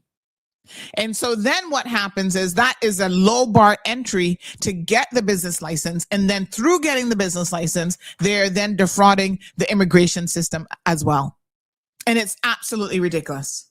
And it has to be stopped. Now the government is seeking to curtail it because they've just changed the legislation where now if you're going to be applying for a smaller micro business, you have to show them your bank account. It's unfair because those of us who were like, doing it on the up and up, now we have to turn around and give the Cayman Islands government access to our bank account details. Well, I know what I for one will not be doing that. I've already decided that when my business licenses come up for renewal, I will simply just pay the actual business license fee. Because imagine where your business and where your account's gonna be all over the place. You giving someone access to everything, all of my CNB printout, they must be crazy.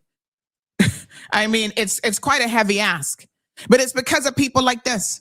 We reported on this March the 5th. So now they're going to be demanding from you bank statements in order to get the micro and small business incentive program discounts. It's because of people like Lamardo and his wife. These same scammers, why this is happening. Good morning, caller. Hello? Yes, good morning. Morning, Auntie Sandy. What's going on? Morning, not bad. How are you? Listen, I just call in sick, but I call in to ask a favor. Mm-hmm. I don't know much about Cayman Brac. I've only been there for like 6 hours in one day. But Cayman Brac really is a different world compared to Grand Cayman. The rules are different. Everything seems to be different in Cayman Brac.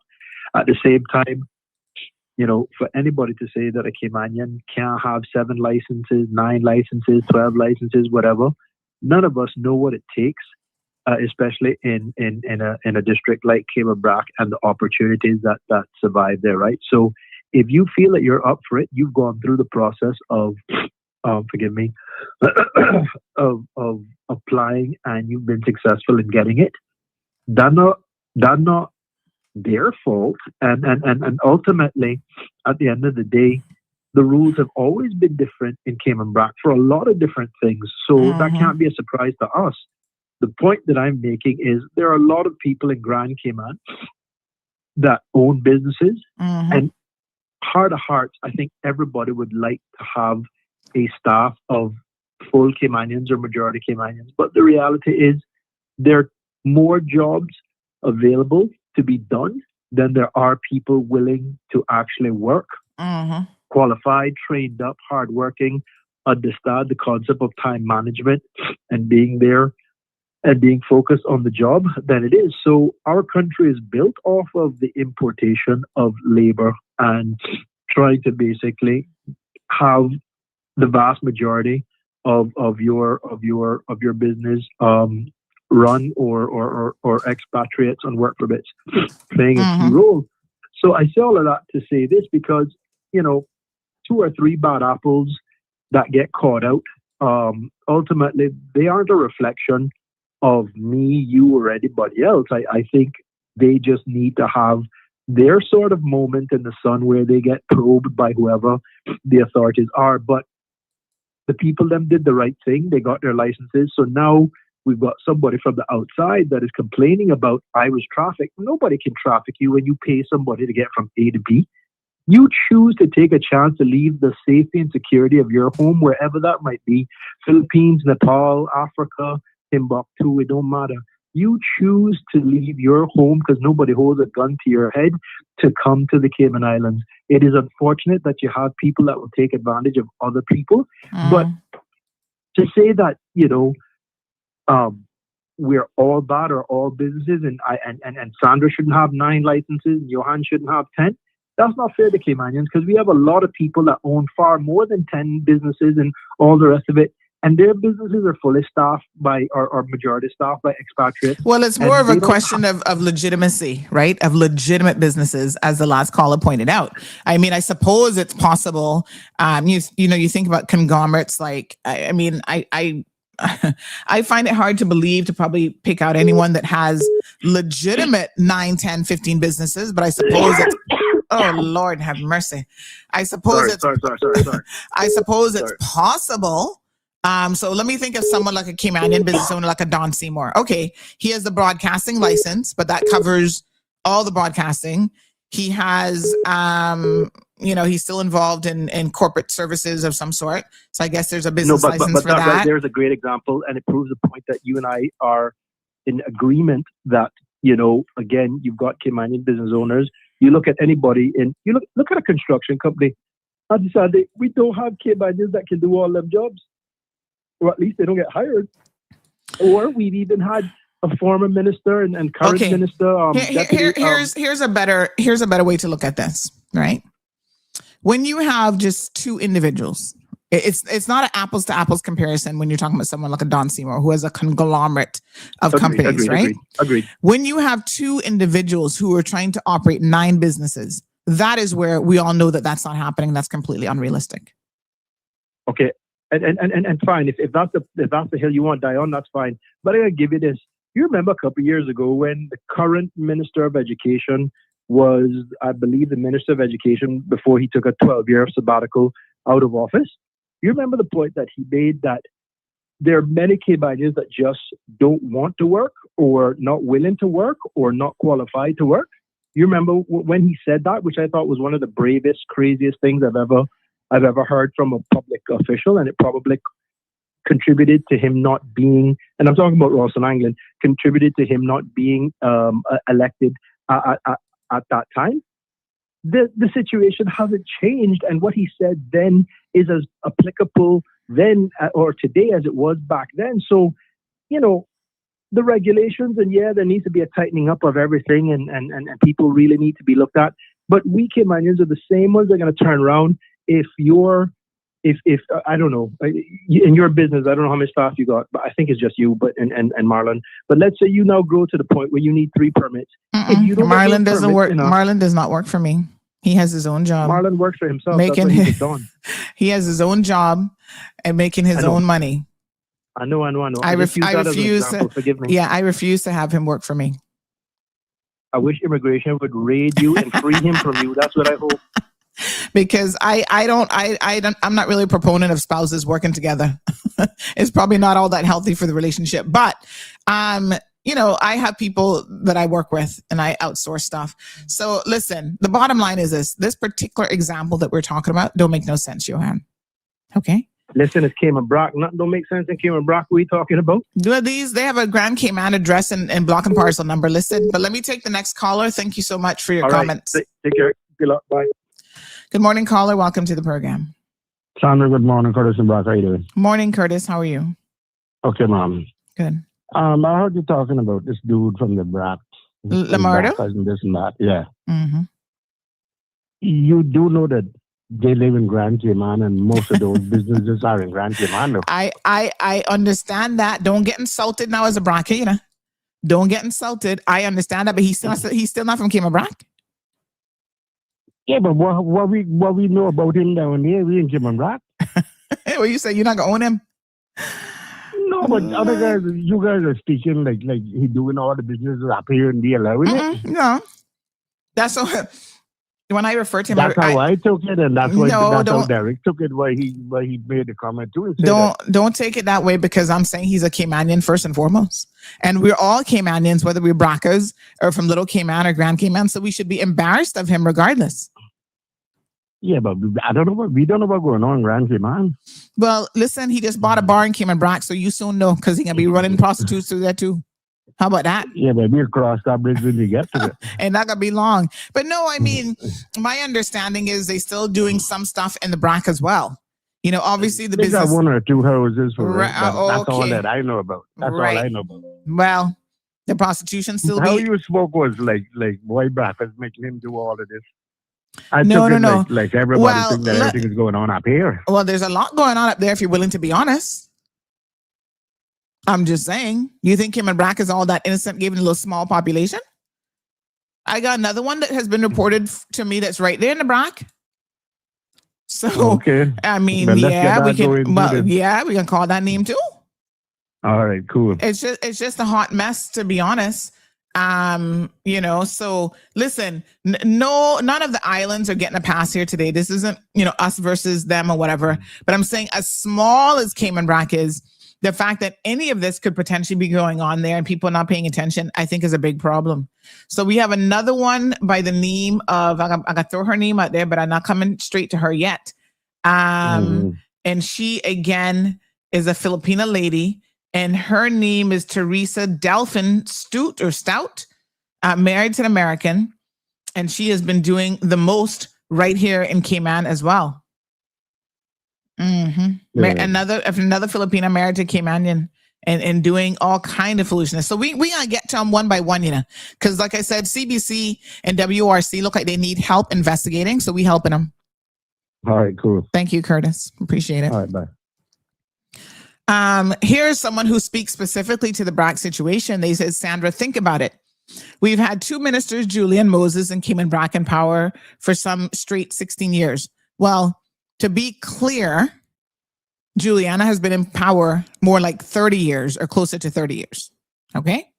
But I guess they've been in there. Moses has probably been in there about 16 years until he retired, who have had their board members in place just as long: immigration, liquor, DCI, etc. The one that has been in charge of immigration board in the Brac is almost 90 or 80 years old. My apologies. Seema's liquor license. He's about 65 to 70. Good morning, caller. Good morning. Good morning. My dear, I think I heard someone trying to defend the situation in Cayman Brac. But you know, and I know, Cayman Brac is awash with drugs. It's full of every kind of drug, to the point where people are going back and forth from Grand Cayman to Cayman Brac to get the drugs and bring them back to Grand Cayman. There's also a blind eye turned to that. As a matter of fact, I was speaking to someone just yesterday who recently moved here from the UK. They are from the UK, but because of a Cayman connection, they've now been able to get Cayman status. So it's a Caymanian. When she started inquiring about coming here, someone that she knew who had been down here as a police in a senior position said, be careful. It is the most corrupt system you will ever come across. I couldn't say. I left after 6 months because corruption at every level, but more in the police than anywhere else. I left there after 6 months. So that's the kind of reputation we're getting.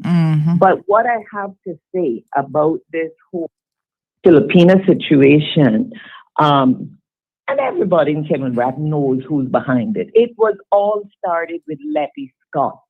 She came here years ago, married a Caymanian, and they always look for very vulnerable Caymanians. And I can tell you, if Lamardo Scott is involved in it, it is that he was manipulated, coerced, and there's some mastermind behind it because it ain't him. If anybody knows him, but listen, him. listen to me, caller. Listen to me now. We were reading this report from one of their victims, who said that he was the one talking to her about how she must get with a man with money. She can't date anybody else, scrutinizing her body, telling her must stay pretty, not to put on any weight, all this kind of stuff. Let us take responsibility as Caymanians for our own people doing wrong. Sandra, all I got to say about that. We know he not bright, I'm not saying that. Confusing. No. I'm telling you, I must be confusing the name with someone else. That this is not about taking responsibility. There are Caymanians who were destroyed. But look on the screen so you can see who he is, because I don't know if there's more than one Lamardo Scott around the place. Boy, I can't believe there would be more than one of him. But the last I heard about him, his claim to fame was Rene Hislop and his wife Julie taking videos of him saying one shot. That went viral. However, maybe something has changed. I don't know. Live in Cayman Brac. Yeah, but like the last caller said, he obviously is here in Grand Cayman. But Lamardo used to work with, I believe, I stand to be corrected, but I believe CIAA. Because even but then I'm confusing him. I'm sorry. Even on Lamardo that I'm thinking of used to chop bush along the road with the crew. I don't know on his Facebook profile, which you can't always go by that. He claims that he's a meteorologist at his own company. So I am confusing. I'm sorry, because but look at his picture. Listen to me, Sandra. I'm going to say this plain and raw. The Lamardo I believe that I was talking about is an imbecile. Well, he would not be capable. So this is not the same one. Well, a lot of people say this one not as sharpest. Now, I don't know if I would technically define him as an imbecile, but he knows what he's doing. Imbecile. Oh well. Yeah, it's this one know what he's doing. Yeah, he not that stupid. My bad.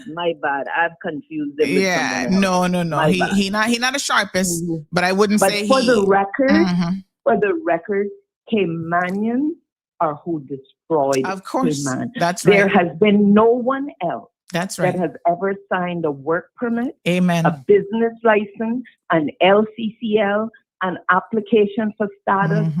There had to be a Caymanian signature on it. Yes. And as for the great sell-off of our land, we need to tell the truth. It started with Jim Borden and Rex Creighton. Jim Borden, who is our first national hero, is who brought the great sell-off in Cayman and a lot of other bad things. And he became a national hero. So maybe that's who all our other people are emulating. But we, foolish Caymanians, have destroyed our own country. And for the record, and for anyone who doesn't know, this is Lorna Bush, and I endorse this message. Goodbye, Sandra. Thank you, Miss Lorna. I appreciate it. I wasn't catching the voice. I'm glad you told me. So, yeah, I'm not sure which Lamardo she confusing him with, but this is him. Like I said, he's not known to be the sharpest, but I wouldn't call him an imbecile either. And it is very, very obvious that he himself, listen, you can only manipulate people too much. I mean, I know pom pom manipulation is a whole other game of something, whatever. But, most of y'all still recognize that you're being manipulated. I'm just saying. All right, let me continue reading the letter, and we do have others, and I can't go into too much overtime today because I have a couple of appointments. But let's go back to this letter from one of their victims. She says that they're not just hiring staff, they're importing vulnerable women under the promise of respectable work and then pushing us into an environment where sexual harassment is tolerated, where we are pressured to entertain, in quotes, customers in ways that cross every boundary, where leaving feels almost impossible. We're treated like disposable tools to increase their sales and build their brand. For a long time, I felt completely alone. The rumors, the lies, and the shaming followed me where I tried to distance myself. My reputation was damaged to the point that even people close to me believed that I was the one doing something wrong. Meanwhile, the people who orchestrated everything carried on as if they were respectable business owners, hiding behind new company names and a long line of fresh recruits. Eventually, with the help of a close friend, I found the courage and the support I needed to get out faster than some of the other women. I was lucky. Many are not. Some are still there, still being pressured to entertain customers, still trapped by debt and fare, and still believing that they have no choice. I think about them every day. I think about the women who borrowed money that they can never repay if they lose their job. I think about the single mothers who thought that they were coming here to work hard and provide for their children, only to be pushed towards prostitution. I think about the ones who were too afraid to speak up because their permits, their housing, their safety, and even their family's survival depends on staying silent. This is why I'm telling my story anonymously. I am still scared. I know very well that what these people are capable of, and I know how they react when anyone threatens their power or their profiles.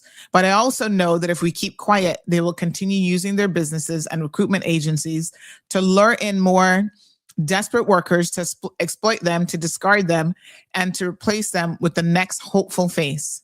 I'm asking the authorities, the regulators, and the community to look closely at what is happening behind these respectable doors.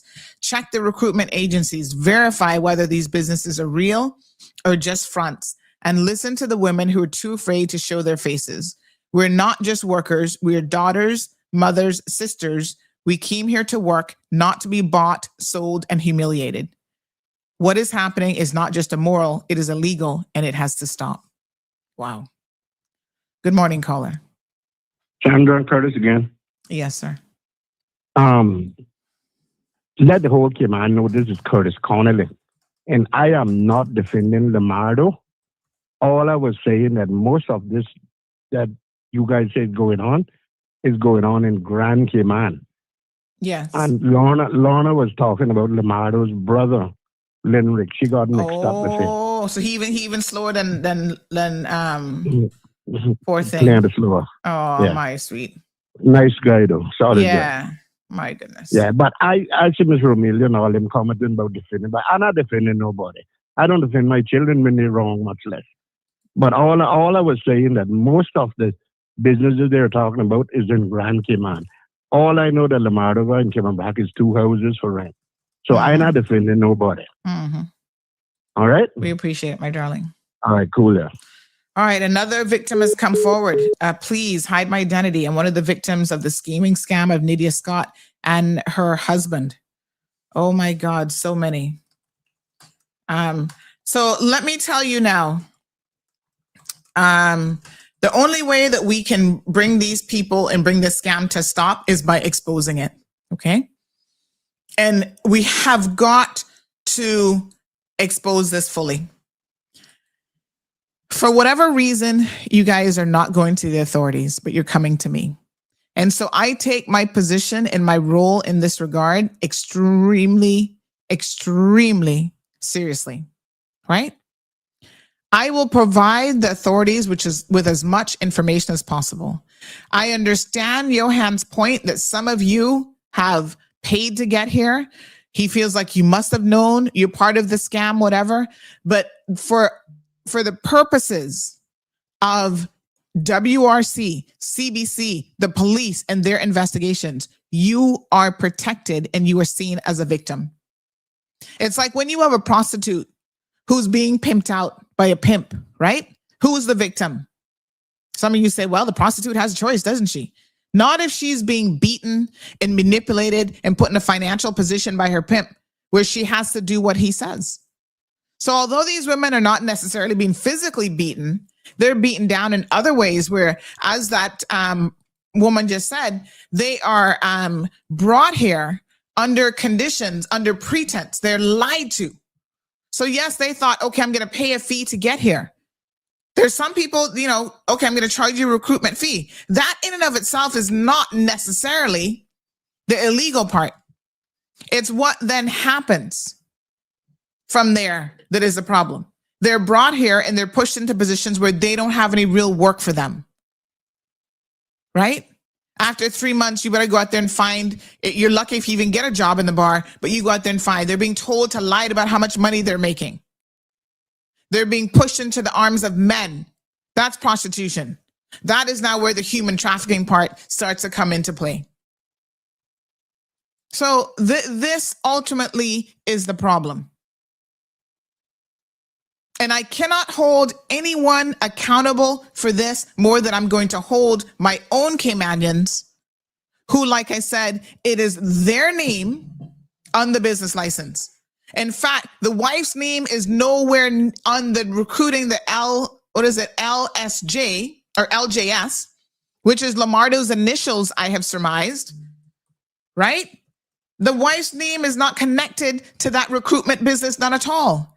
It's Lamardo Scott trading as LJS Recruitment. So he is the one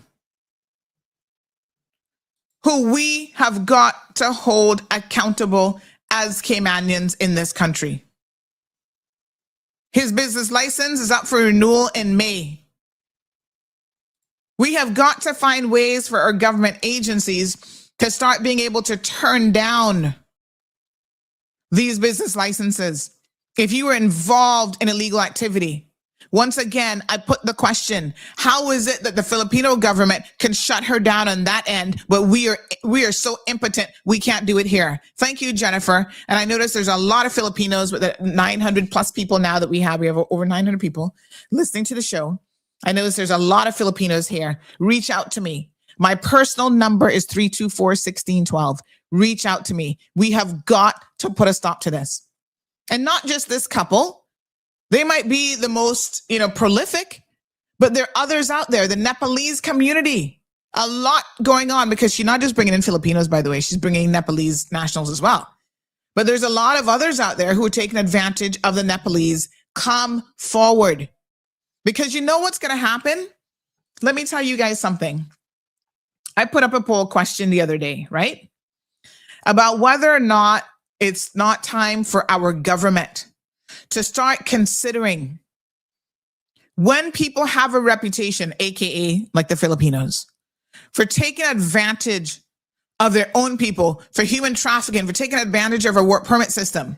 Do we need to start clamping down on every single nationality doing like very, very stringent? In other words, we're not going to approve your work permits. Let me tell you something. I'm going to show y'all this result here now. The vast majority of people said yes. So you guys are only shooting yourselves in the foot, right? You're not going to continue to be able to come to the Cayman Islands without Caymanians saying, we have had enough of this foolishness. And before you know it, there's going to be a backlash against the Filipino community. There's going to be a backlash against the Nepalese community and anybody else who wants to do this. Let me be very, very clear. The poll question, let me give you the results. I think it's probably 90-something% of the people who participated in this actually said, and this shows you the strong reaction in the sentiments involved in this, that they support restricting people from your countries because of this. 96% of the people said yes. So the overwhelming, and I do mean overwhelming majority, are in favor of stricter immigration action tied to specific nationalities who are demonstrating that they have a history of this type of behavior. And what that means for all of you, you need to look at it because human beings are inherently, selfish. What that means for you is you guys are running the risk that our governments will soon say enough is enough, no more Filipino work permits. So you're not helping yourself in the long run. We have no issue with any nationalities coming here once they do it the right way and they follow the rules, right? There's lots of hardworking Filipinos in this country that have integrated and become part of our Caymanian communities.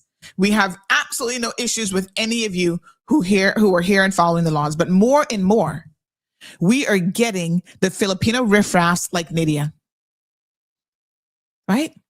They're abusing systems. They're stealing. We have lots of examples showing up now in the court system. More and more your people are becoming part of the court system for theft, for deception. There was one a couple years ago during COVID, deceiving her own people with fraudulent tickets. When I sat there and listened to the skill set that this woman had, where she was even doctoring bank transfer documents and say, oh, she had returned the money. I don't even know how you do that. They're using their skill level for nothing but criminality, and as Caymanians would say, pure badness. And it's not going to be tolerated. We're not going to allow anyone, and I'm speaking for myself and on behalf of every single Caymanian in this country that got any sense, because clearly we got a few that don't have no sense. We are not going to allow anyone to come into the Cayman Islands and destroy our country and make it like theirs that they are running from. There's a reason why you are here. You're looking for a better life. What better life are you going to have if your own people are bringing you here under false pretenses, charging you exorbitant fees, and then pushing you into prostitution? Michelle, DJ Ryan, all of you are part and parcel of the problem. And it has to stop. We have to stamp out this type of behavior before it gets any worse. And this is bad enough. Believe me, you.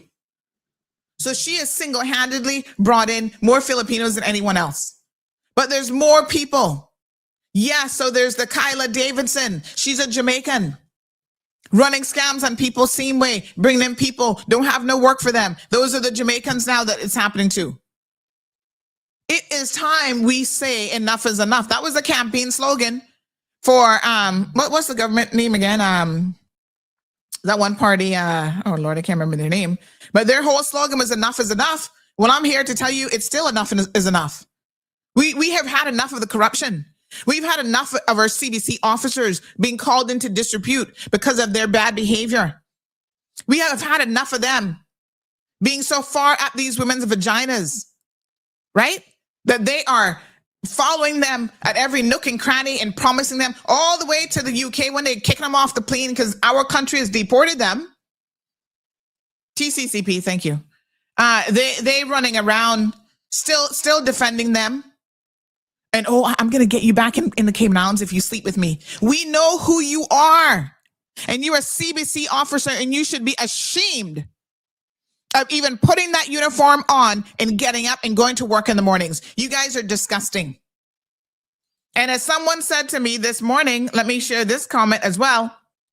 They said, Sandra, don't leave out the lawyers, the doctors, and let me see here, the other ones who are actually exploiting these women. Good morning. We have English men, lawyers, and accountants exploiting low-income females, especially the same people that you're talking about.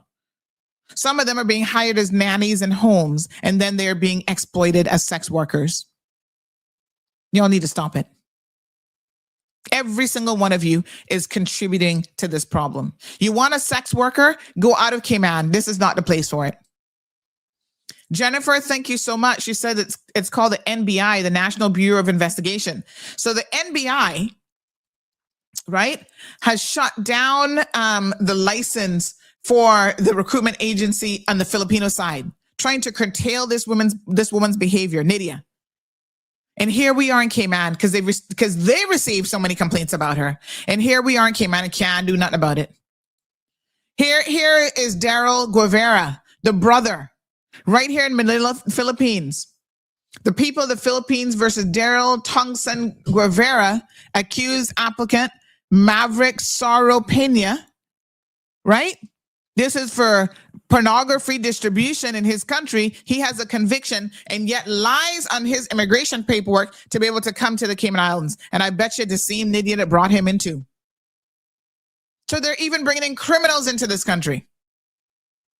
And we're sitting back allowing it to, oh, well, we weren't really able to find that case. Well, that's funny because somebody could sure send me the screenshot of it. Maybe y'all need to know how to do a little bit more research. I'm just saying. Seriously. APOC 447, we've missed you, says this is human trafficking through and through. Keepa says, unbelievable. I hope the kids won't suffer the consequences. This is hard for them. What kids are you referring to? The kids of Lamardo and Nydia? I'm sorry. Do I look like I give a fuck?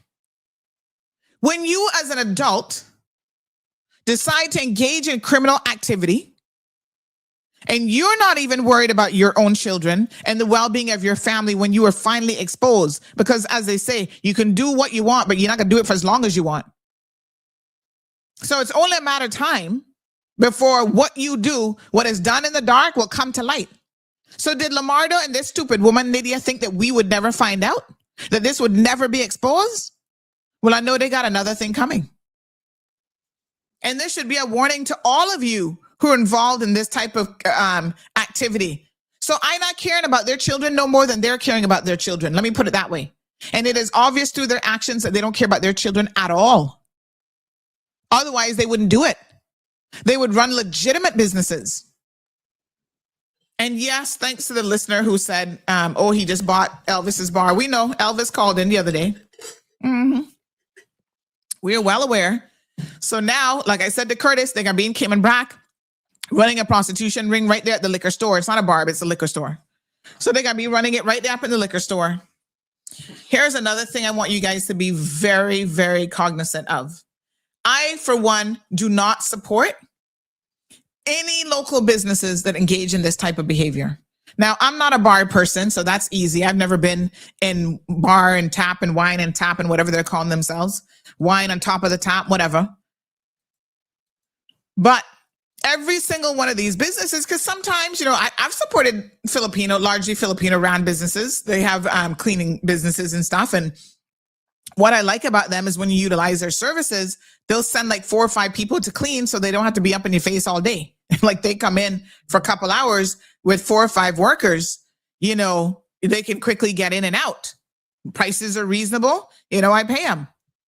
I've even there was a Filipino company some Christmases ago that I used their services on Christmas Day. And I felt really bad that the lady was working Christmas Day. And she said, Miss Sandy, you know, I don't mind because I don't have family here. So I'm not going to really be celebrating Christmas anyway. But, you know, she's like, I'll get the double pay and whatever. And, you know, I end up giving her $100 as a tip because I'm like, gosh, you came out on Christmas Day. I appreciated it. You know, I just needed someone to help me as I'm cooking. They're watching the pots real quick so the house is not a total mess. But, you know, I made sure that I compensated her even by way of a tip. She was shocked. She's like, all of this is for me. And I said, yeah, because she's not even going to make that from the hours that she worked, the 4 hours or 5 hours that she was here. She's not going to make that. But I said, no, this is for you.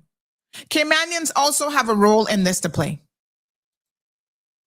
And our role is you don't support businesses who engage in this type of non-compliant, illegal activity and behavior. After this week, every single Caymanian that goes and fraternizes with these people and hangs out with Lamardo and his wife and does business with them, you should be ashamed of yourself too. Because I'm understanding that how the scam is so successful is that there are businesses here who also working with them, pretending to be giving them contracts when they don't even have no contracts for like the cleaning business and all kind of stuff. You are also part and parcel of the problem. And if I ever find out which one of you companies doing these pretend and fake contracts with Lamardo's companies, I get expose your backside too. because you're all in it together. So you can get a couple dollars. You can be in on the take. Enough is enough. Miss Sandy, they go back door. They don't go to the right channel to come here. It's unfortunate. KY says police not doing nothing because they have 9 business licenses and buying a bar in the BRAC for that long and they're not in cuffs. Shady. Well, again, this isn't directly the police. This is all these other enforcement agencies that seem to not be doing the right thing. Ms. Jennifer says, true, they're heartless. I came here legally through legal means. The Department of Migrant Worker will not allow you to leave my country if you don't have a proper documentation. And my fellow people in the Philippines fall for this scammer.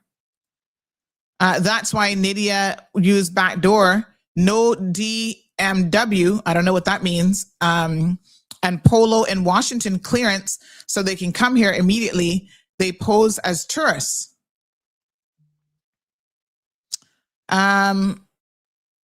Dawn even put up a big fight with the NCB group to try and remain in that location. Sure, she had to know about it. How could she be working for the Scott family but was let go by Dawn? Wasn't it 2 different businesses? What I can tell you is the work permit that she had was from Vine and Tap.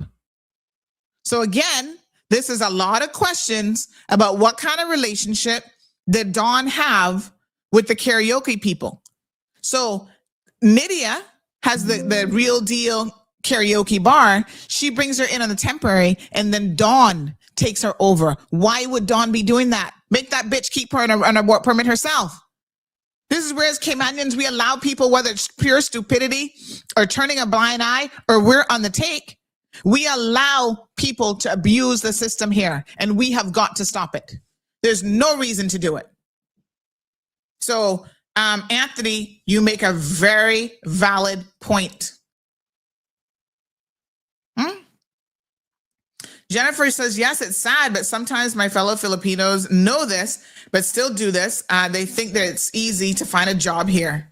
Yeah, they're being told all kind of, come to the Cayman Islands, the land of milk and honey. And then when our government put our foot down and said no more Filipinos can come to Cayman, then y'all gonna be up in your feelings. And y'all gonna think that we gonna care about that shit. We're not gonna care. Because you put this on yourselves. Maybe she's linked to Sarah's Boutique. This is another one whose name keeps coming up. Sarah's Boutique. I'm sick and tired of hearing about this, Sarah. Because she's now on the Spanish side of things. With work permits and stuff as well. You gonna be next. Somebody try and get me the down low on Sarah and what she's up to because her name keeps popping up. It keeps popping up. And there's a reason.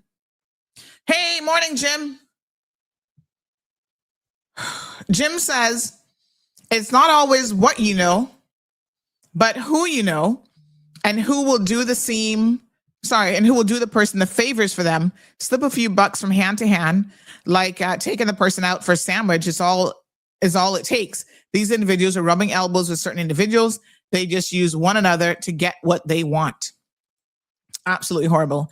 Blissful Powell says kaboom to Miss Lorna. I don't know if we gave her kaboom. But let's give Miss Lorna Bush a kaboom this morning.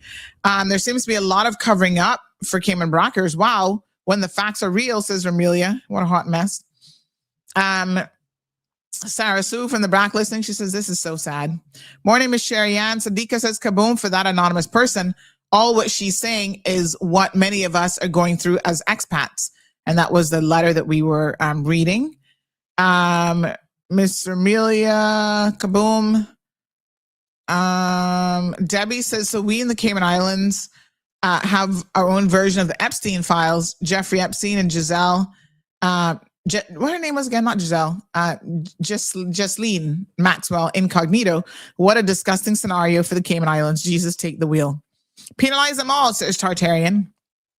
Yes, we do, says KY Forever. Clamp it down, says Jim. It's not only the Filipino community acting like this. No, not at all. We've got Jamaicans doing it. Imagine such a small little country and every nationality won't come here and abuse us and use the system.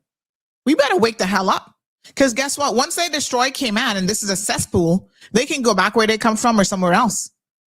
So don't fuck around and make them mess up what we have here. This unique little paradise, some of them would be too happy to be able to say, oh yeah, look what happened to Cayman. They got destroyed when they're the reason why we got destroyed, but they can pick up and go. No, that's not gonna happen around here. Here's another one that came in yesterday. This person says, let me see here now.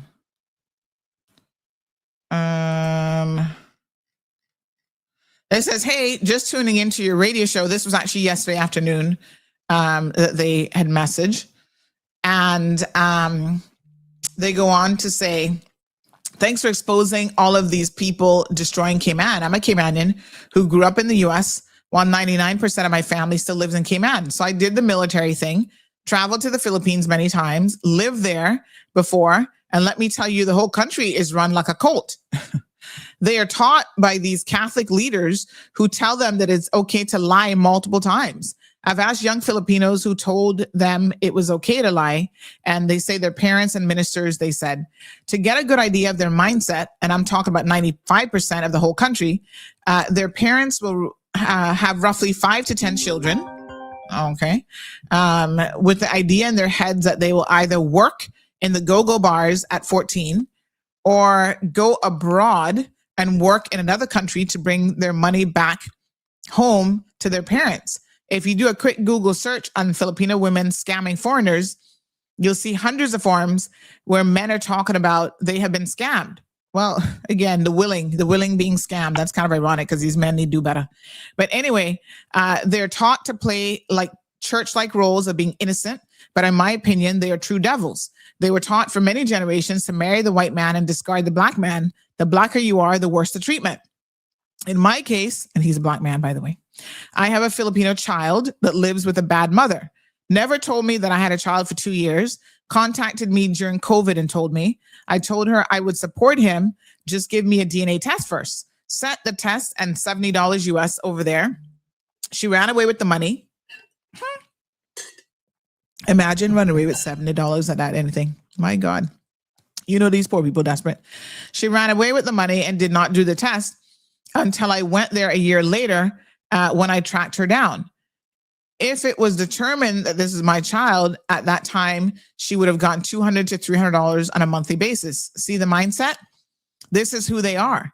They're taught from day one to bring that money home to their parents at all costs. And then he said in caps, all cost. And then, of course, you know, we have to ask the question, why are you men so attracted to what you know is going to be a toxic situation?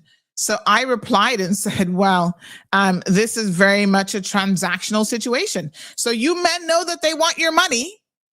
And obviously for a little sex and a rolling in the sheets and the hay and whatever else you're rolling in, you're happy to give it to them. So I'm not feeling too sorry for you men either, but when I say it's very transactional, he says, yes, very transactional. And of course, Cayman men want that submissive woman, and it's also physical for them. Filipino women are very small. Well, not all of them, but okay. And the sex is very good, debatable, because they are small, just speaking honestly. This is the main reason why they're taken over. I don't believe that shit. Sex is good because you're small? What the fuck? No. Anyway, I responded to that, as you can see, and I said, well, I don't know about the sex part because I'm hearing, and I spelled it wrong. My apologies. I'm seeing it now.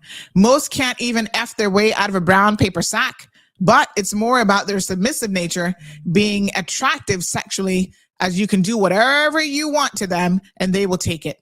He replies, correct. And there's a lot of lonely men on that island, so do the math. Y'all just want a woman that you can do anything to. Submissive. Caller, good morning, honey child. Good morning, Sandy. How are you? Not bad. How you doing? I haven't spoken to you for quite some time. Yeah, man, I miss you. Okay. I was listening to some of the previous comments that was made on your show this morning. Mm-hmm. First and foremost, a lot of what you see going on here is Caymanians to blame. Mm-hmm. Of course. I'm going to turn your page over a little bit. Mm-hmm. Then you look on the street. By the way, this is my friend from West Bay. That's exactly. All right. when you look on the streets every day and see the amount of Caymanians or people with Cayman status that are roaming up and down the street, not wanting to do anything except you got a little fire I can get. What's happening now? I mean, it is out of control what's going on here. There should be a law up front. If you're not working, you need to know what you're doing. Not going to the NAU and getting benefits, getting money to buy rum and booze and all kind of things. No, it is out of control, like you said, but it's more than one question to this thing. Why are my lazy Caymanians on the street, and women as well, complaining about, well, you know, she lost a child and want to get the sympathetic part here and so on and so forth. Listen, there is lots of T's to be crossed and I's to be dotted. There's a lot going on in this island, and somebody needs to take the bull by the horns and do what we have to do. That's where the avenue is opening for these people to come in here and do all kind of illegal things, because Caymanians are outright lazy people. Not a lot, but enough to have a death in our society. Come on, man. I'm 78 years old, and I'm still going, thank God. You know, why not? Why not? I'm going to sit on the sideline or get on a bicycle and smoke a cigarette, and what happened because you got a little fire I can get? No. Get your backside out and do what I did from 14 years old. Unless something happens, we are doomed big time. And what I want to say against Stanley, then I'm going to let it go. I just heard earlier about the CBC or whatever repatriated these people to Cuba. I am not at Jimmy Carter hugging up Cubans with open arms. But wait a minute now. With what they're going through in this modern day, not just the ordinary man on the street, but you got all of these people hugging up the Bible and going into church every day and preaching from Genesis to Revelation, what you should do and what you shouldn't do. Look at these poor people in Cuba that are starving, literally starving to death. Nobody in our society has the decency to say, look, let's see if we can get something together and send something to Cuba. Do something. Don't talk about going to church, because I go to church too. But these people are suffering outright sufferers.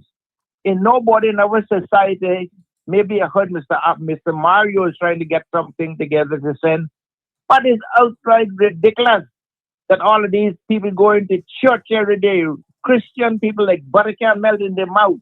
And look at these poor people in Cuba. They are dropping down in Cuba like flies, starvation because of malnutrition, no medication. And here we are up on top of the mountain, thing that every day is not going to be like this. And it's high time that we remember, because I can remember when Cuba was Cuba, Cayman highly depended on Cuba. Jamaica as well, Honduras. Cuba was the hub of the Caribbean. I just hope what I said was taken in right context, and another day when we have more time, we will talk. But, you know, I'm seeing what is thing going on in Cayman about these women coming here. A lot of it is because of our people not getting up and taking the right position. Thank you so much, Sandy. Thank you. Day. I appreciate it, sir. Thank you so much. What a mess.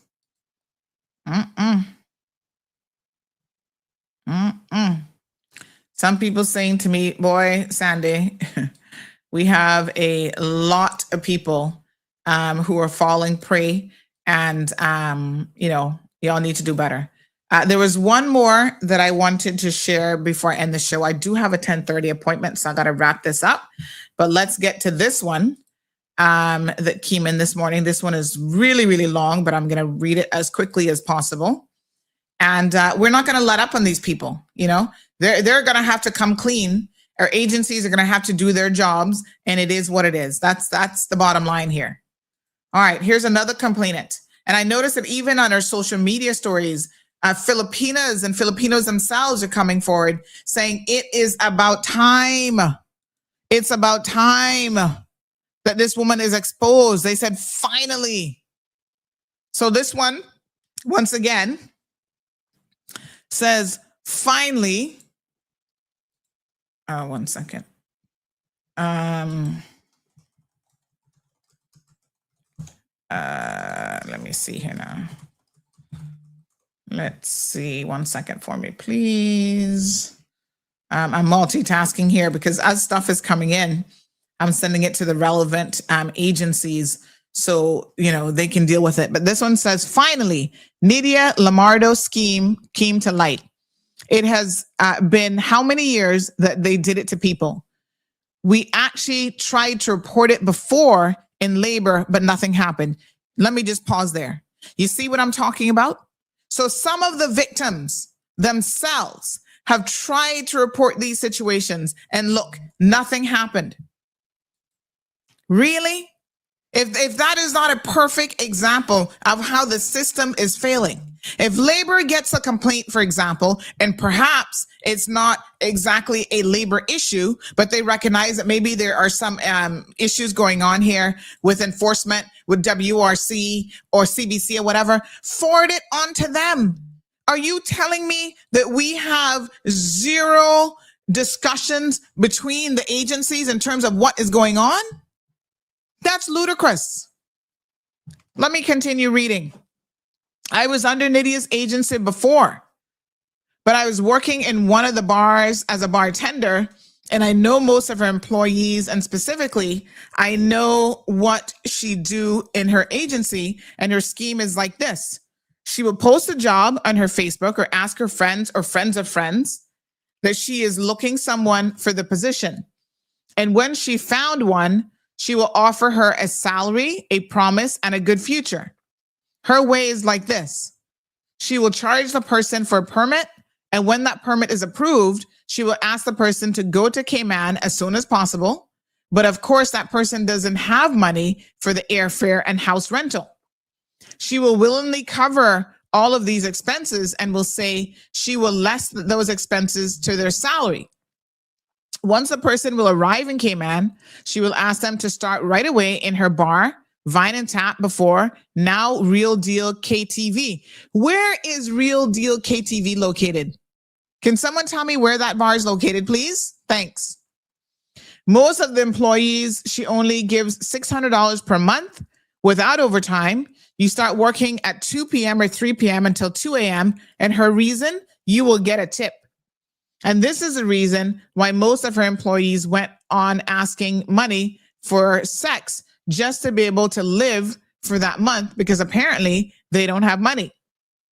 One thing I hate with both of them is that they make the ladies like a prostitute. Lamardo will call all his Caymanian friends. Lamardo, you are disgusting. You are something else. Really? Let's keep reading. Lamardo will call all his Caymanian friends, or he will send the picture of the new bartender to these guys, and he will tell them to come at the bar because they have a new lady. He will push this lady to talk and entertain to his friends and to the other guys who will come to the bar because they are the customers. I've seen so many guys harassing these ladies, and some of them can't take it anymore, but they can't do anything about it because they still have debt to pay to Lydia, and they have only 3 months or 6 months permit. The fact that Lamardo is always present when something, those things happen, and do nothing about it because his stance is they are customers. Another scheme of Lydia is that she will charge you for pension, but will not pay to the pension company. Let me finish. Let me grab the next bit. Hold on. All of this is ridiculous. All of this is going on right underneath our noses. Where the hell is enforcement? And then the bottom bit says, hopefully they will take action between these two because they do so much damage to the Filipino community and to Cayman itself. Please hide my identity. Wow. Enough is enough. No more. And more victims are coming forward. I can tell you, they're messaging me, please, are you able to protect my identity? I will, but I'm telling you guys that the real way to get Lamardo and his wife is you guys have got to be willing to make statements to CBC, to WORC. We have got to trust the system. Jeremy, you need to handle your business because you are being made out to look really, really bad in all of this. Because of course, right? People are like, how Jeremy not doing nothing? That because that's his cousin. Don't make people drag your name into any foolishness. And by the way, one person says a couple of months ago, one Filipina employee of hers at the bar got positive for HIV.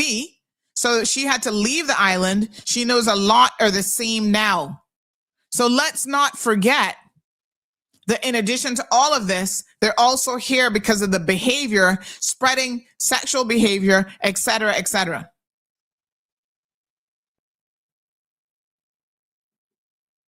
It's time to put a stop to this nonsense. I'm sorry, but I'm not sorry. We're not going to continue to tolerate this. This is but one. How many are out there? How many are out there? Ask yourselves that question. How many more? She is prolific. Lamardo and his wife are very, very prolific, but they're not the only ones. My apologies. I didn't get to the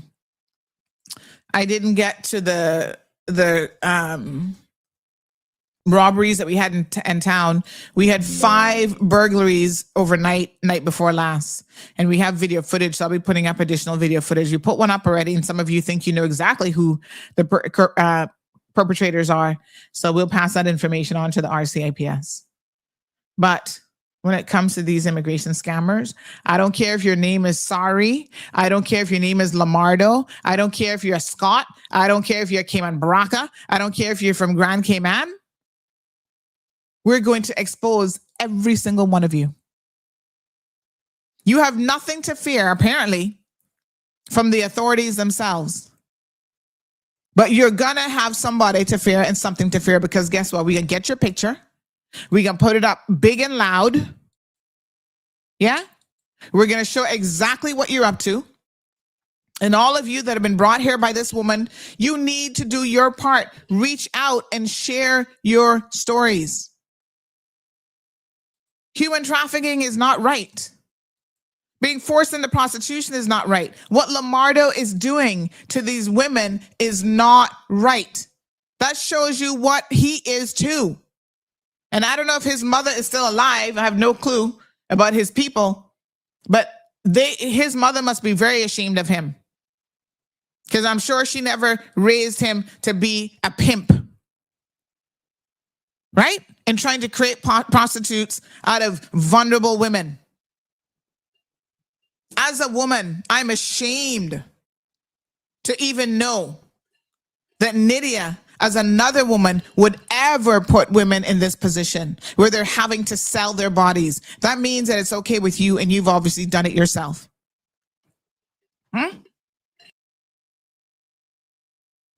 That's the only way you could ever condone this kind of behavior, because you yourself sold yourself, probably to Lamardo. That's how you met him. And so therefore, you think it's okay.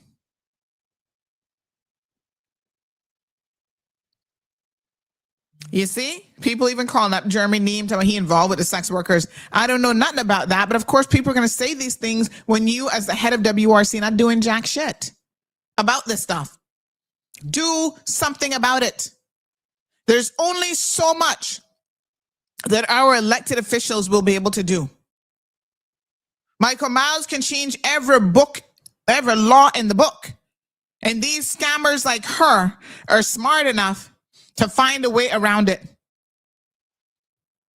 They'll always find an alternative route of breaking the laws.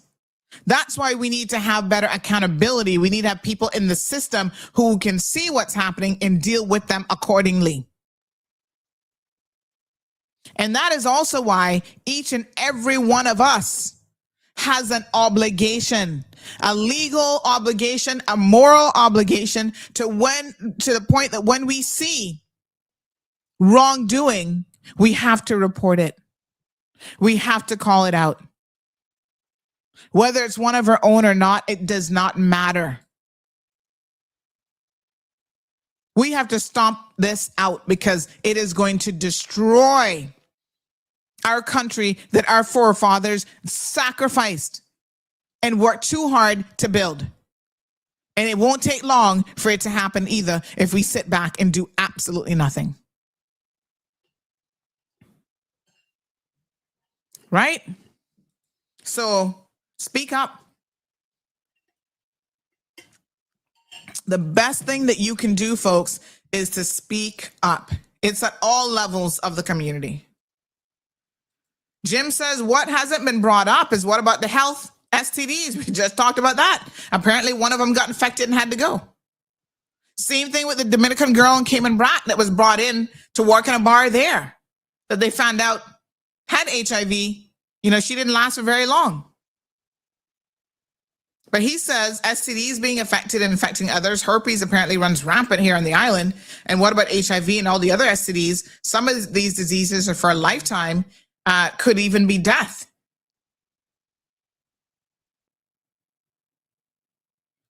Rodell says that they're trying to do Cayman like, what's it called? Olongapo, which is the famous hooker clubs in the Philippines. Look here now. We don't want any of that shit in our country. If you want sex workers, if you want your choice of Nydia or Lady Boy or this or that, take that shit back to the Philippines. Keep that in your country. There's a reason why decent people are trying to get the hell out of the Philippines. Why they can't have any more opportunities. Unfortunately, you guys have done a really sufficient job of ruining your own country, and that not got nothing to do with us. But you're not going to bring it over here. You're not going to bring it to our shores. Here's another one. There's also a Filipino in the Brac who's married. They're bringing Filipinas for high fee, using a cleaning agency for permit, only to work a few hours in a week, hardly making enough money for food and rent. Some had to come to find a better job to get better pay. You see, the way that they're looking at it, right, is they're just like, okay, let me just get there. Once I get on the island, I can move around and start finding jobs. That is why we need to expedite. As much as I have said, let's get the immigration changes right, because there will be unintended consequences. The one change, without a doubt, that is going to curtail some of this nonsense is that when you get in a job, you're behind to stay there for 2 years. You're not moving to another friggin' work permit. Put that in place. Quick time, put that in place. Because it's going to stop people like her. Stop with these temporary work permits. Why is it that every single permit she's putting in has to be a temporary work permit? She's not planning her 9 businesses since they're such big time business people. Are they not planning their staffing and their 9 businesses? Why? I mean, again, the system not working. Because this is common sense. How every permit you need gonna be a temporary permit? Everything is urgent. And them fools over at WRC just rubber stamping this shit. That doesn't even make any sense. That is not how you run a business. You don't run a business on temporary work permits like that. Jamie says Caribbean men really adore physical attributes like a head up, just a heads up, unless that particular person can only handle a small thing. Just saying. Child, let me tell you something. Sometimes when people say certain things, Brenda says, well, he's being honest. He's admitting that it's all about the sex. When they say certain things, I don't even know. Because you Caribbean men claim that you're so well endowed. Why you not looking for a woman with a little bit of meat instead of one that you're pushing it on that it goes right through? Like, that don't even make no sense. It's not even about that, because I've heard some of them, like I said, can't F themselves out of a wet paper bag, a paper sack. It's all about the submissiveness that she gonna make you do anything to her. And she not gonna complain. And you know your Caymanian woman and your Caymanian wife or Jamaican women, they're gonna be like, no, you're not putting in that whole bobo. That is what this is all about. Some of y'all just nasty fuckers and you just need to admit it. That's the attraction. Anyway, I gotta go. I got a 10:30 appointment that has taken me about 6 months to get, so I can't miss it. My little co-host, Zeus, he is sitting here sleeping. Oi, oi, oi. Hey, Zeusy. Look at his little sleepy eyes. Oh my gosh. Time to wake up. You're going to have to go. Look at Zeus. He's like, woman. He makes little noises. He's the funniest dog with. He'd be like, look at him now. He's like, why you woke me up? I was sleeping so good. Just leave me alone. Look at him. Won't go back and sleep neither. What, a dog can sleep all day long? Hi. Hi, Zeus. What's going on? You living your best life, not true? Not true. You living your best little life. His little eyes like droopy, like, okay, can I get back to sleeping now? Anyway, honey child. Oi, we are going to go. He's been sitting here quietly. He's such a good little dog. He's been sitting here nice and quiet. Not being bothered by nothing, taking it easy. We're gonna go, so I can. What does one say? Train the dog to catch prostitutes. Oh no! I don't want Zeus around no prostitutes. I'm not gonna be giving my dog no diseases or no bad behavior. Next thing I know, he'd be trying to hump everything around the place. Anyway, I gotta go. How about looking for a companion with a brain? Says Brenda. Child. Miss Brenda, you know most of these men not got no sense already, right? Honest to God, some of them just, somebody says Zeus is suspended without pay for sleeping on the job. Oh my God, yes. All right, folks, that's it. I got to get on the road and it's raining. Oh man. So you know I got to slow down. All right, I will see you guys tomorrow morning. We're going to keep on top of them. We're not giving up. That's right, Brenda said Zeus don't need no HIV. You better believe it. Hello. Anyway, see you guys tomorrow. We're going to continue the conversation. We got more people coming forward. Oh, this one wants to call. Oh, snaps. All right, we can get on it. See you guys tomorrow. Thank you for tuning in to another episode of The Cold Hard Truth on Bobo 89.1 FM. Cayman's #1 talk show is live weekdays from 7:30 a.m. Never miss an episode again. Watch anytime on CMR's Facebook and YouTube channels for the latest show episodes. Don't forget to follow us online on our social media channels and visit CaymanMarlRoad.com for all the latest news and community happenings.